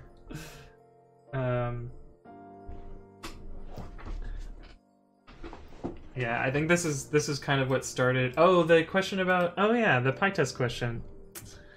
Yeah, I guess I did never finish answering that. But yeah, in theory, if this wasn't broken, it would be a little bit easier to step through. I will wait for a response the next time. Yeah. Yeah, in theory, if this was not broken and you could actually use the debugger to step through that frame, it would be a little bit easier to follow. The plugin nature of the PyTest codebase is pretty unfortunate, because you have to bounce around between plugin, or like the plugin code and the plugin management code all the time, and so the skip option is pretty useful for stopping that. Unfortunately, even with that, it's still a little bit tangly because it's lots and lots of code. Let's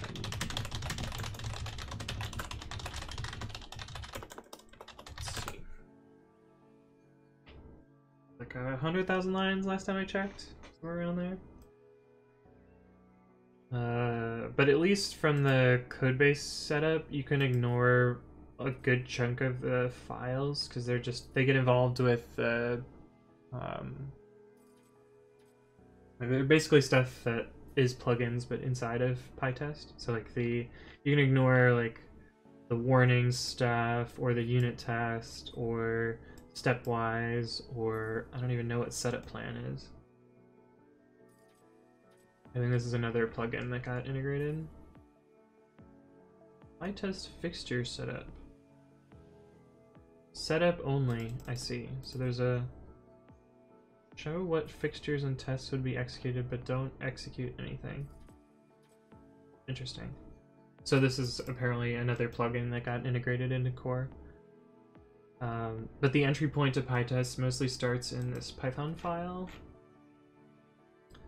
which is where I think the original idea was that, or one of the original ideas with PyTest is that it would test a bunch of different programming languages, which I guess is technically true. Like, you can use PyTest to test other stuff, and then the hope was that there would be plugins for different languages, but I think there's like 99.9% of people that just use the Python plugin. I needs to go a place. I know what you mean, though, but thanks for stopping by, Lord Newt the Destroyer. And, yeah, thanks for stopping by. Have a good one. See you next time. But yeah, this module is kind of the entry point for where PyTest starts, and does all the like Python collection and stuff.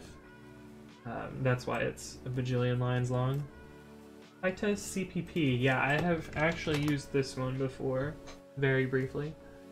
But this was some of the like original ideas and like how PyTest would split out into different language testing. But it's pretty cool that it works.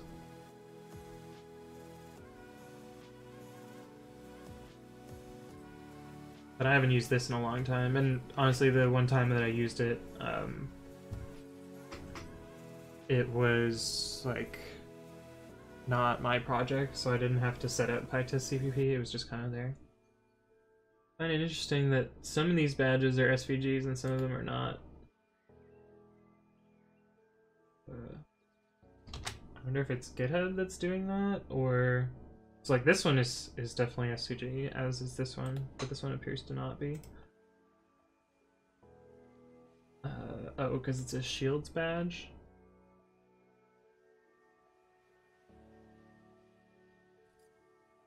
Oh yeah, neat trick on GitHub. If you ever need to view the source of a markdown file, you just go to blame, because then you can get the actual